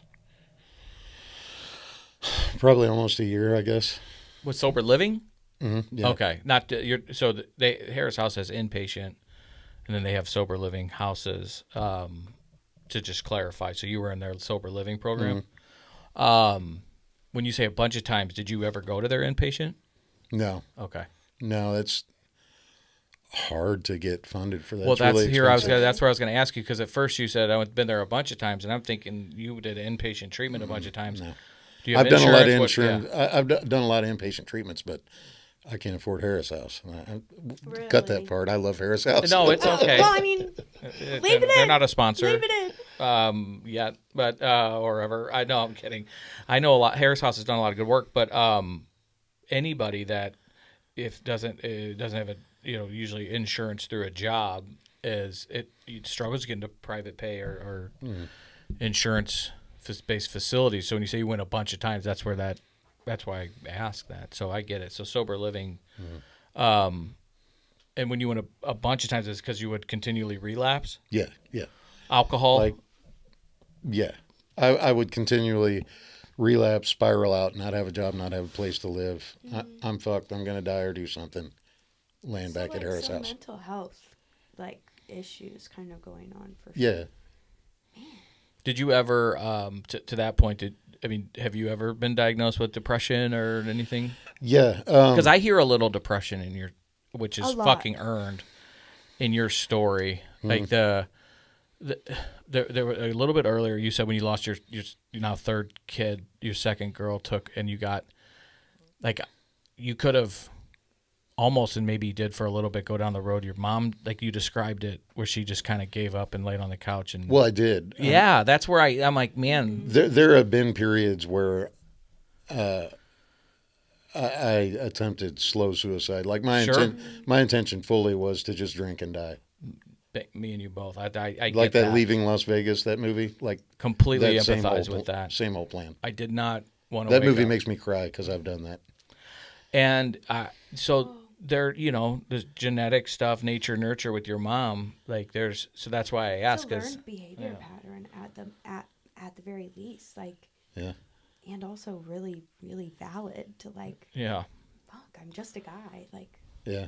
And we're pouring, which is this is alcoholics. We love to pour our depression to fix it with a bunch of depressant. Yeah. Let's pour some depressant on our depression and see if that works. Were you doing any other drugs during these relapses? 'Cause I know when we talk alcohol is your main. I mean, you consider yourself here and there. Like when I gotten so bad, like before I went to prison, when I gotten so like physically addicted to alcohol, at that point I have never again liked stimulants. I have never again liked weed because they make me nervous. They give me that really nervous, anxious, withdrawal from alcohol nervousness. I get that when I do those drugs now. Sure. Fucking paranoia, man. But I've definitely had some spurts where I dug like benzos and pain pills. Mm-hmm. I could see more downers. I could see having a thing with those. Yeah, let's not experiment anymore with that because I get it, Tony. I do. When we talked over coffee, you mentioned how many all the ways to not get sober. Break that down a little bit for us. So the first thing that I tried long term that I thought was going to help me was to get prescribed a bunch of benzos, which really just acts in your brain just like alcohol. Alcohol in a pill is what we call it here at RC. Which to me, the best way I can describe what that did for me, it made me comfortable without having the alcohol. That was all well and good. However, when life stuff came up, when any kind of trauma came up, when anything to deal with came up, I didn't have, because I didn't need to have any of the tools to live life on life's terms. So when something extra traumatic came up, like I'm already doing these pills every day. I need something extra. Something extra happened. I need something extra, and I'd go to my go-to. So I did that for a long time. I met a guy in Denver. Excuse me. That said that. I mean, that's the phrase, right? That it was his 12-step program that taught him, and he's been through, even through his recovery journey, like even the suicide of his son, and stayed sober with his home group because he's committed to living life on life's terms, and he shares that when he speaks. And I thought and to hear you say that now, twice this was Saturday night, 3 days, on how important that is. When you weren't doing that at first, you had some sobriety, but you weren't working a program. When did you learn that? Was that when like you entered rooms or? No. So you go to 12-step programs a lot when you're in Harris House, and I liked having friends there, and I liked that there were girls there, and I liked that everybody was sober and we're all happy and in a good mood and having coffee. But for me, like the only point I got out of meetings and out of reading the book and out of my early sponsors, the only point, like you get to a certain point in there, and this was just my take on what I was reading and learning. At a certain point, God's going to fix it for you. I'm like, that's horseshit. No, he's not. Like I never really bought it. He waited. He Right. waited a little long. That was the plan. I don't really. And faith has never been has been a part of your sobriety journey. And were people, were you telling people that, and then they really pushing back and saying, well, then you can't do it, or? No, I mean, I didn't want to be like an outcast or whatever. Like, I didn't want to tell people that's the way I felt. I'm sitting in there like, yeah, I totally am with this. Yeah. See, but like that, I feel for you. It's something that, I mean, like, in those rooms especially, like, it's really easy to just grasp onto the idea of a savior. Like, whether you're, like, in it or not, like, I feel like that's like, what you are needing. That's what community is doing for you. They're saving for you. Yeah, But it's like... I'm just not intellectually equipped for that. I never have been. Sure. Like, and I always say, like, when I have spirituality arguments, debates, whatever you want to call it, with people, they're like, well, you could just choose to be spiritual in that way, to follow religion. I'm like, no, I can't. That's not how you... souls work? Belief is not voluntary. I can decide to tell you I believe something, but I can't decide to believe something. Either I believe it or don't. I feel, and this is, to your point, this is why this was not working. Like, it wasn't working for you, because I feel like you weren't being your authentic self and living your, if you don't have that spirituality and you don't have that belief, that's up to Tony. Like, that's you. That's your authentic self. And until you're you're kind of bullshitting yourself, and let alone, you know what I mean? That seems like, and to really get recovery, it's about honesty with yourself. And if I think if that's not your thing, and you were trying to say it was just to kind of play the game, I don't see that being a sustainable recovery program. No. And that's from a big fucking Jesus guy. Like, I get it if it's not your thing. I do a podcast with a Buddhist. I mean, Kurt has shared he's not a big spiritual guy either, and you know, we're big Jesus freaks over here. But I was an orphan. He loved orphans. That's what's up. Amen.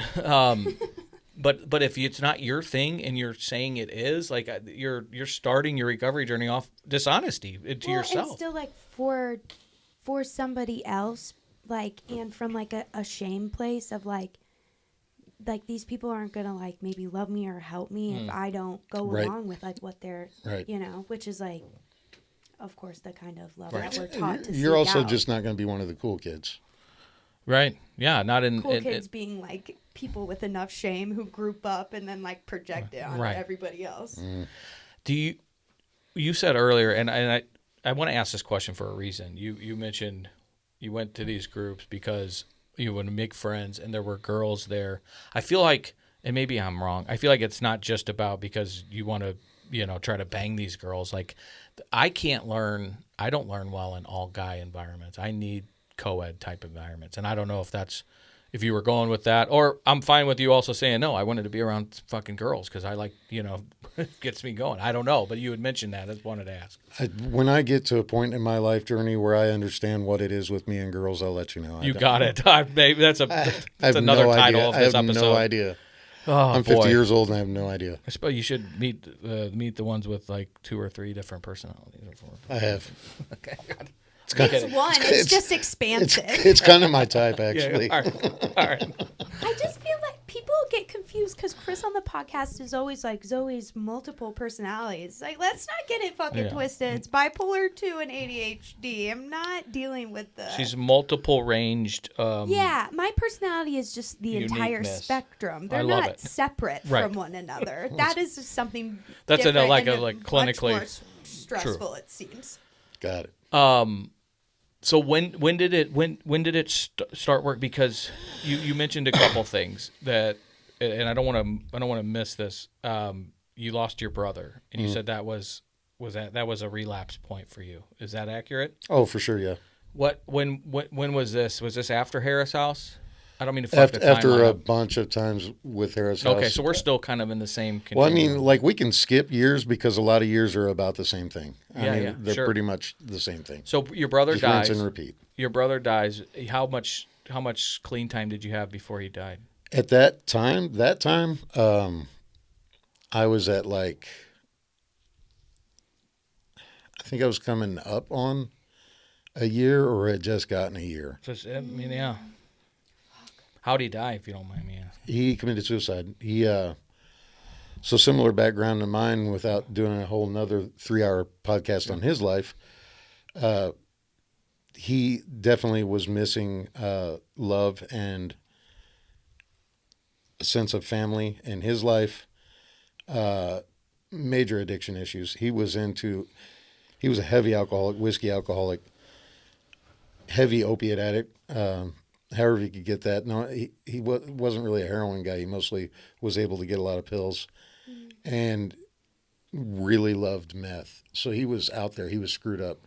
How old was he when he died by suicide? He was 37, I think. Man. And he had a problem with a girl, and they broke up, and his life has always been a mess due to his addiction. His life was always a mess, and he had, long story short, he saw some light at the end of the tunnel in this situation with this girl. They had kind of put together a little life, and they're breaking up, and things are going sideways from his use and her use. She was no more functional than him, and she was kind of cruel. And he just too much. He just decided, I don't like this life. Like, this life has been shit and will always be shit, and I'm out. I'm sorry, man. Yeah. And that, yeah. So that was a point of relapse. For how long did that relapse? I tried to get right back on it. I was in a program in Joplin called House Incorporated, and I went to the behavioral health center down there in Joplin, and that, like, they give you, let's try this antidepressant. Like, those assholes wouldn't even give me like benzos, and I really needed it then. That's what. Sorry, I didn't know if I was supposed to laugh or not. No, it's comical. It's comical to me. Well, I'm glad you laughed. The reason they were fucking invented is to get through acute trauma grief for like a week. Yeah. Not everyday usage. Right. That's why. Then That's 3 what a days in. Xanax is for, is to get through your brother's funeral. Yeah. Like, and then go feel your feelings and get your life fucked and wrecked by grief, and hopefully it doesn't kill you. I mean, that's the. I mean, I didn't invent the game. That just seems to be what it is, and hopefully you have community and love and therapists that can all let you know that your feelings are normal and it's not linear, and you're gonna. One day is going to feel like the worst day of your life, and you hopefully it's temporary. I mean, it's just grief. But really, I mean, they didn't fix shit. They locked me up for 4 days and gave me an antidepressant. I went back to House Incorporated for a few months before they realized that's a mental health facility? It's a 12-step recovery, long-term sober living. Okay. You haven't heard of it. It's in Joplin? Mm. How long were you in Joplin? I've been there twice. I've lived there twice. Once for about 1.5 years, and another time for about 2.5, 3 years. During the tornado? No, I was in prison during the tornado. Where were you? I was Prison? in St. Joe. Okay. Pretty safe. Tornado place. Yeah, it was a really safe. It was. All I brick? would call that. Yeah, I would call that a pretty tornado safe building. Okay, nice. Well, They I mean, never talk about that part. And also, it was in another part of the state, so it was super safe. yeah, right. That documentary, that tornado was Cried at that one too. Armageddon shit. That tornado. Yeah. I mean, if anybody that I know, a buddy of mine recovers from Joplin, and I mean, I don't know. You put that tornado on a prison, it took down the hospital. Fuck. Yeah, it changed the landscape down there. Yeah. I don't know if you ever go to Joplin these days, but there's like a trench through town that is the tornado. It changed the earth. That's that. Yeah, I don't know if there's a tornado-proof place for a tornado like that. No. But sorry to veer. When you said Joplin earlier, I always think of that. I knew you were storm. thinking about tornadoes as soon as you asked the first question. It was. Everybody I thinks love so. storms, man, and I loved it. I don't like to storm chase as much sober. I used to get shit faced and try to chase them and just end up at the bar down the street. I couldn't make it very far. But that's a different game. That fucking tornado scares me. But so you get out of this House Incorporated, and you're down there still. Did you try to make a life for yourself down there in recovery, or? Yeah.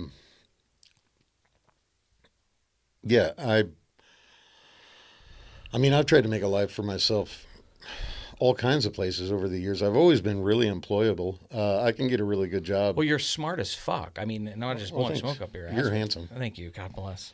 Well, now you're blowing smoke.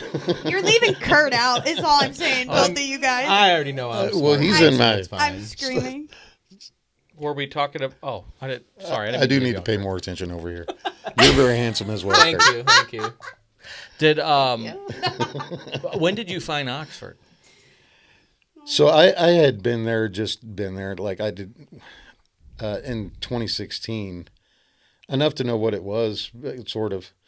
That house was not an Oxford house per se, like an Oxford house is intended to be. It was all right. It was functioning. It was all right. But I got in Oxford in Joplin, and got a chance to really experience all the things in Oxford in 2023. Okay. So And you knew this was something different? So what really flipped a switch for me with Oxford is,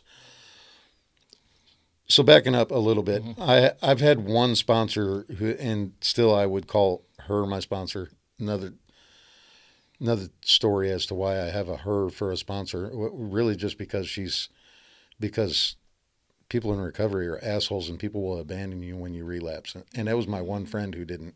She was rooting for me no matter what, and she knew everything about the AA book. Shout out her. That, Also, that's how all your friends should be. yeah, that like, I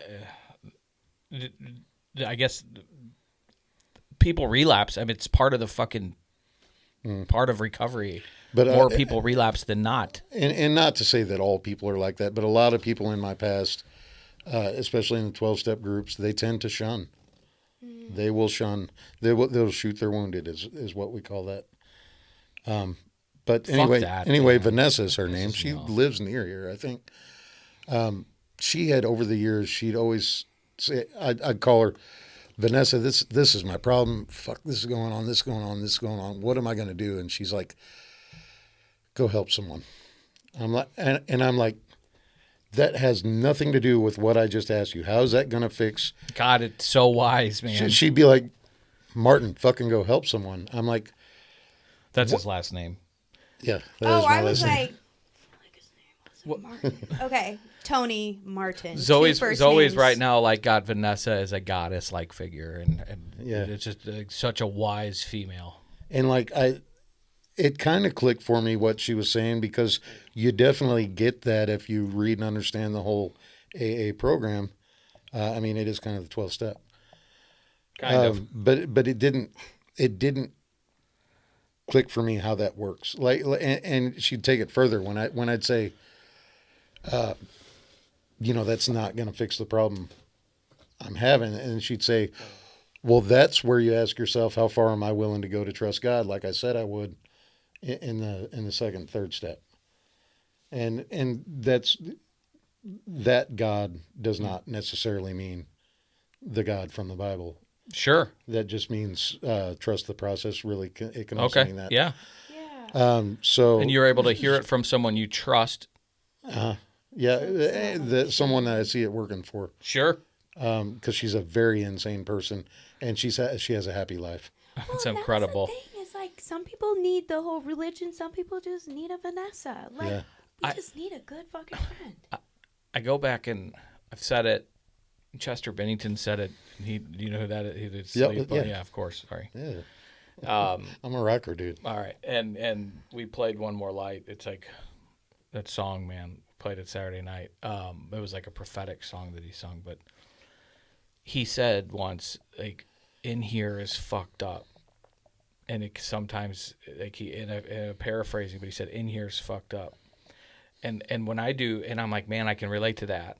There's a lot of it's been pretty good lately, but when I'm doing the 12-step, when I'm helping others, when I'm serving others, I get out of here, and it's really.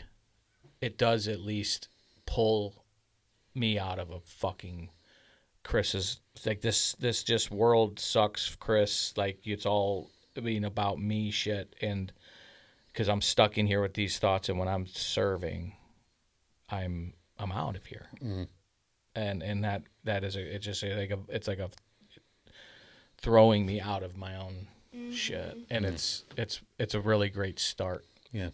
I connect with what she said. And it's a good reminder because I don't have this in the bag. It's a really good reminder. So thank you for sharing that.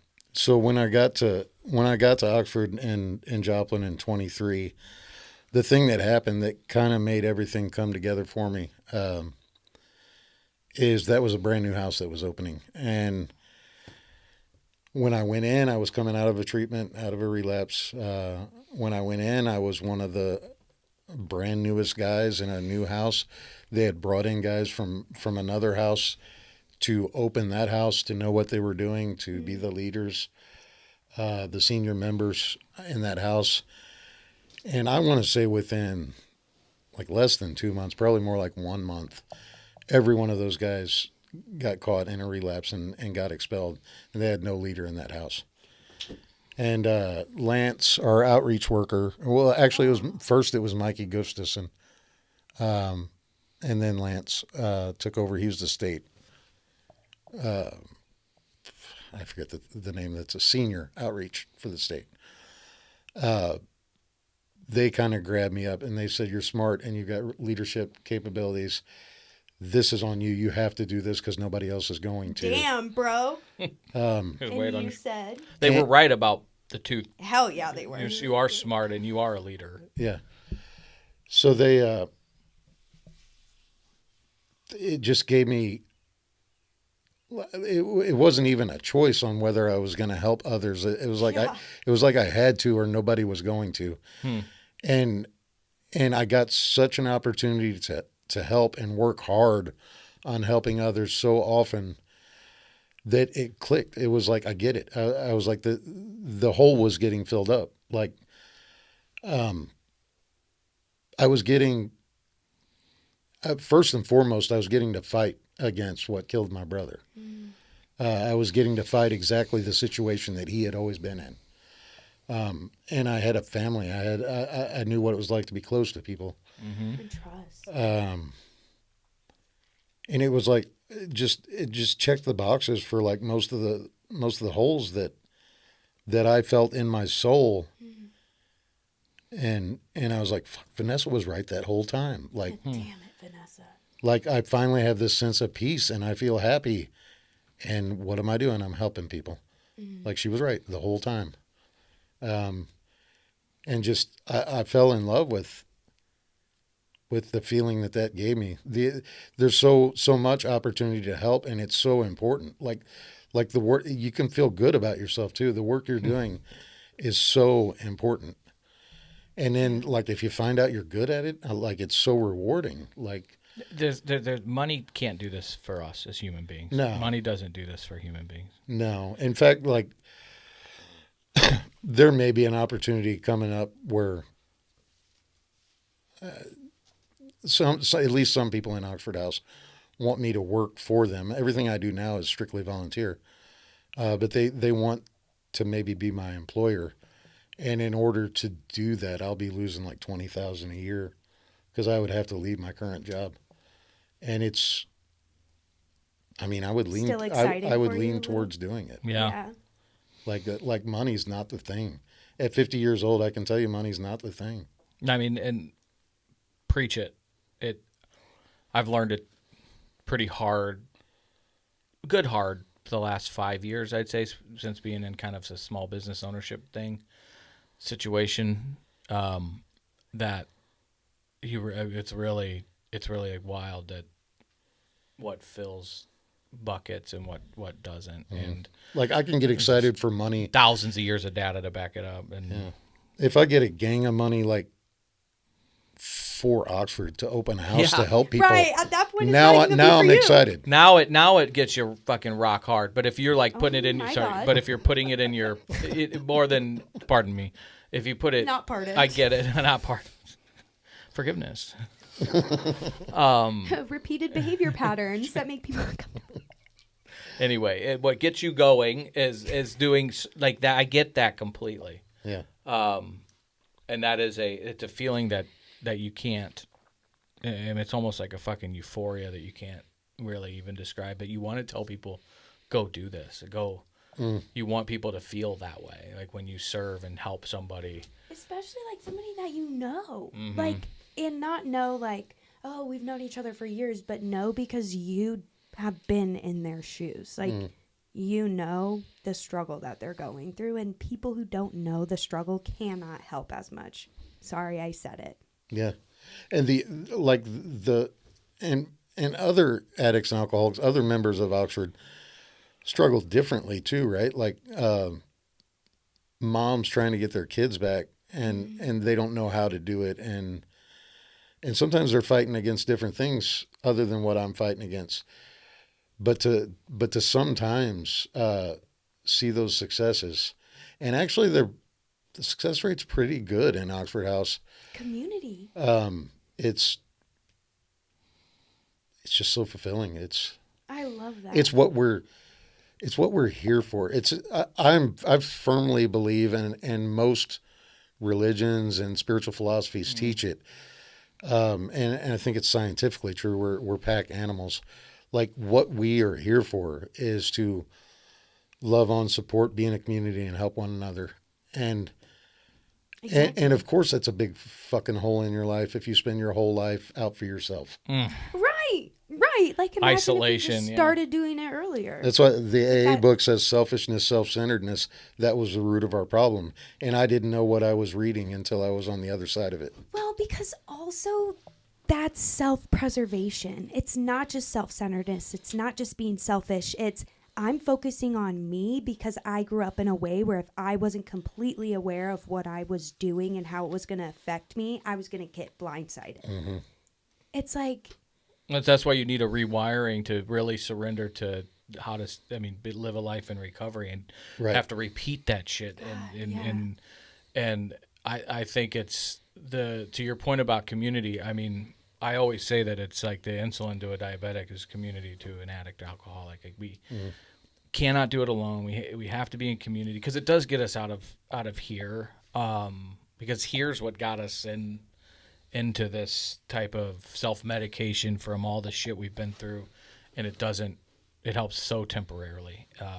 But the community that Oxford House has, how many Oxford Houses are in this region, in the St. Louis, Southern Illinois? I don't know if you know because they're separated by state. Yeah, I don't know. So you're in the Missouri. You don't Illinois. have the number memorized off the top of your head? Not Southern Illinois, no. Like Red Lobster? But in St. Louis, I'm the chapter chair for St. Louis, so I can tell you with some confidence. Oh, cool. There you go. That, you can cite that.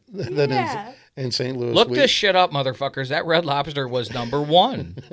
we now have 12 houses. We're about to have 13 and then 14 right after that. And we had a call a couple months ago when we first met about Oxford. They're trying to, you guys are doing a push to open a lot more, right? 15 in 5 years is our goal. 15 more, not to get to 15. That's more than 15 double. more. Yeah, double in 5 years. 200%. And we need more than that. That's just in 5 years what we need to do. And I didn't even know this, that there are Oxford Houses for women. Yeah. Imagine. Isn't that great news? Women exist. Crazy news for somebody like Chris. But I think people don't know that's about sober living. I know there's a real lack of sober living resources for females. So it's great to hear that Oxford does both. Well, the thing about St. Louis, Missouri in general is, for a lot of reasons I'm not going to go into, Missouri is really kind of behind as far as Oxford houses. And Oxford House, there are 4,000 something Oxford houses in the United States, and in a lot of areas there is not a big lack of sober living because of Oxford House. But Oxford House is behind here. Beer capital of the world, and we have 12. Yeah, we are 4,000. It's a travesty, but it's a great opportunity if you're wanting to serve and help. Wow. Great opportunity. Yes. Great pivot. That's where my spiral begins. Yeah. Missouri is a bit behind in some. And it's not that podcast. We can have that. Well, like resource wise, Sure. I honestly haven't watched the news in weeks. I can't. I'm talking just about resources. It's like I have my master's in social work, and I did not hear about Oxford House or sober living until after I graduated. Well, we're going to fix that. We're changing that. Because just because of the work we're doing and coming on, and why, yeah, and that's what, there's such a gap. It's wild. So I'm so excited to hear about, like, you guys are gonna. We told at Underground, you guys can use our space however you want. Have meetings. Oh yeah, come through, get some pizza. Bring things. Director of Pizza Disbursement. We get, we're gonna do whatever we can to support you guys. Even if there's transportation barriers, if people are seeking and want to come to Underground, because it's not just a churchy thing. It's really not churchy at all. You came. I haven't brought this up to Chris yet, but I want to get a church bus. It's not church bus. Druggy buggy. That's Yeah. what we call it. From the school bus place right down the road in Belleville? Sure. Well, Because I have a vision. I've been driving past it for weeks. great. Woohoo! Druggy buggy. But like we were talking about with Kendrick and Eric at Coffee, we can remove those barriers if people, because I know they're scattered. I didn't realize you guys were all the way out in really the suburbs of St. Louis, is where the Creve Coeur location. I mean, that's. Well, we're trying to get out there because where a lot of our houses are at in the city are not great locations to Right. recover from drugs and alcohol. Yeah, But so you some walk of out the on the corner. only affordable places, though. And also, you might get shot sitting in your living room. So, True story. South City. Welcome to Utah. Represent. Stop giving my address out, bro. Can you cut that? I did. That's fine. You just did. Anyway. So the next 5 years opening more, and how is that process working? Are you on that committee? well, Gotta be. I am Right. that committee. Yeah, of course. That's the only way it's getting done, baby. The cool thing about How can people help? you could, Because you guys are a nonprofit, right? yeah. Tony Martin's Venmo. We'll give it out. Right. I mean, it's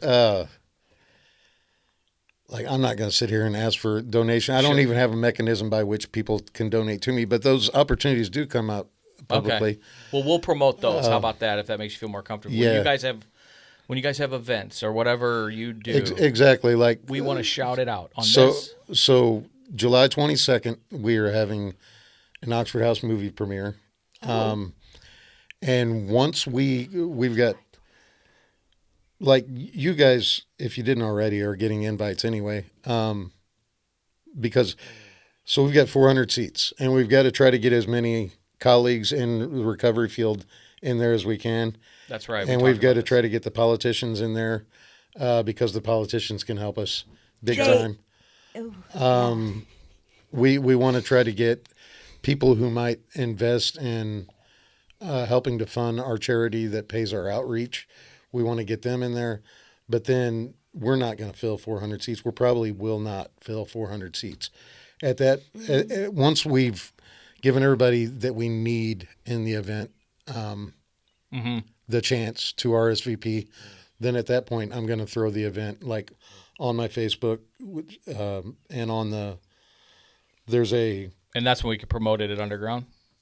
Yeah, like I'll ticket sales. share it with you guys. You guys can promote it, put up flyers, We'll talk about it here on the podcast. promote it on your Facebook, and then we'll fill those seats with the public. And really, it's about getting the word out, because at some point the right people are going to hear that. The right politicians, the right benefactors. The right person giving the message. Yeah, because we don't have an outreach. We don't have an Oxford House employee in St. Louis. The cool part about St. Louis is I had some background in Joplin on how to grow and how to open a house. And I happened to meet 4 people, Eric, Kendrick, and Melody, who were also passionate about, hey, this doesn't look like Oxford House looks other places. We're not doing enough. This is not cool. They went to a world convention with me last year, got inspired. They're like, how can we get better? How can we get where they're at? Hell yeah. And I'm like, originally it was member driven. Like, how do we do it? Let's fucking do it. Right, yeah. Like, and we're just doing Love that it. answer. Like, we're just doing it. Like, what we do is we raise the funds, we get the money, We find the landlord or the investor that's willing to buy a house. We go find a house that's going to work, that's an improvement from what we've got.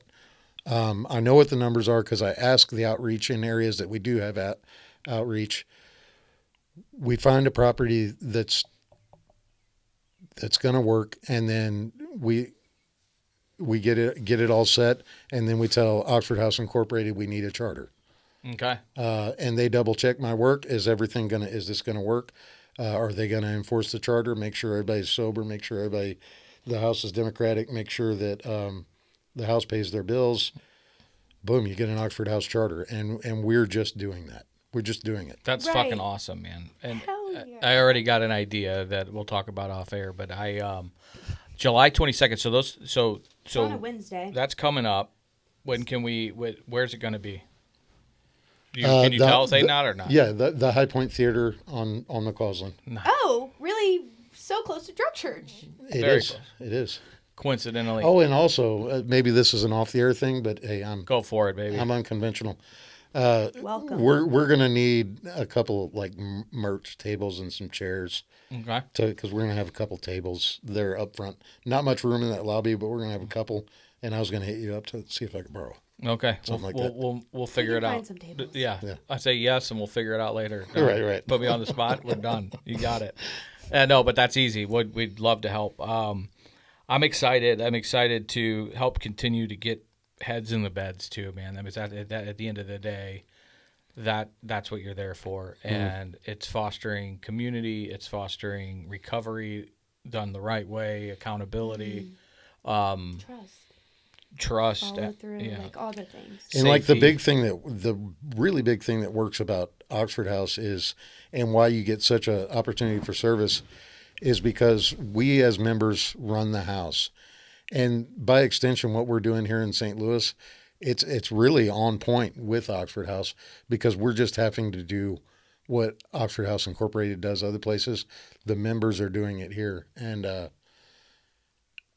that's part of what works. I mean, that's what's working for me. Yeah. Like, I don't even have time to think about relapsing right now. I got too much to do. You do, and too many people. I cannot thank you enough for coming out, man. This was great. We got to do this again. Sure. There's we could probably go for 3 or 4 more hours and just scratch the surface. If I didn't have to pee so bad. I do. Great. Yeah. I have to pee really bad too. Yes, good work, team. Well, we'll go ahead and instead of saying let us pray, I'll just say, guys, thanks a lot. Let us pee. Yeah. I'll react if I had to. Put some things in the past too, and don't let them distract you, but react if you have to. I'll react if I had to. Put some things in the past too, and don't let them distract you, but react if you have to. Yeah. React if you have to. Yeah. Don't know the time.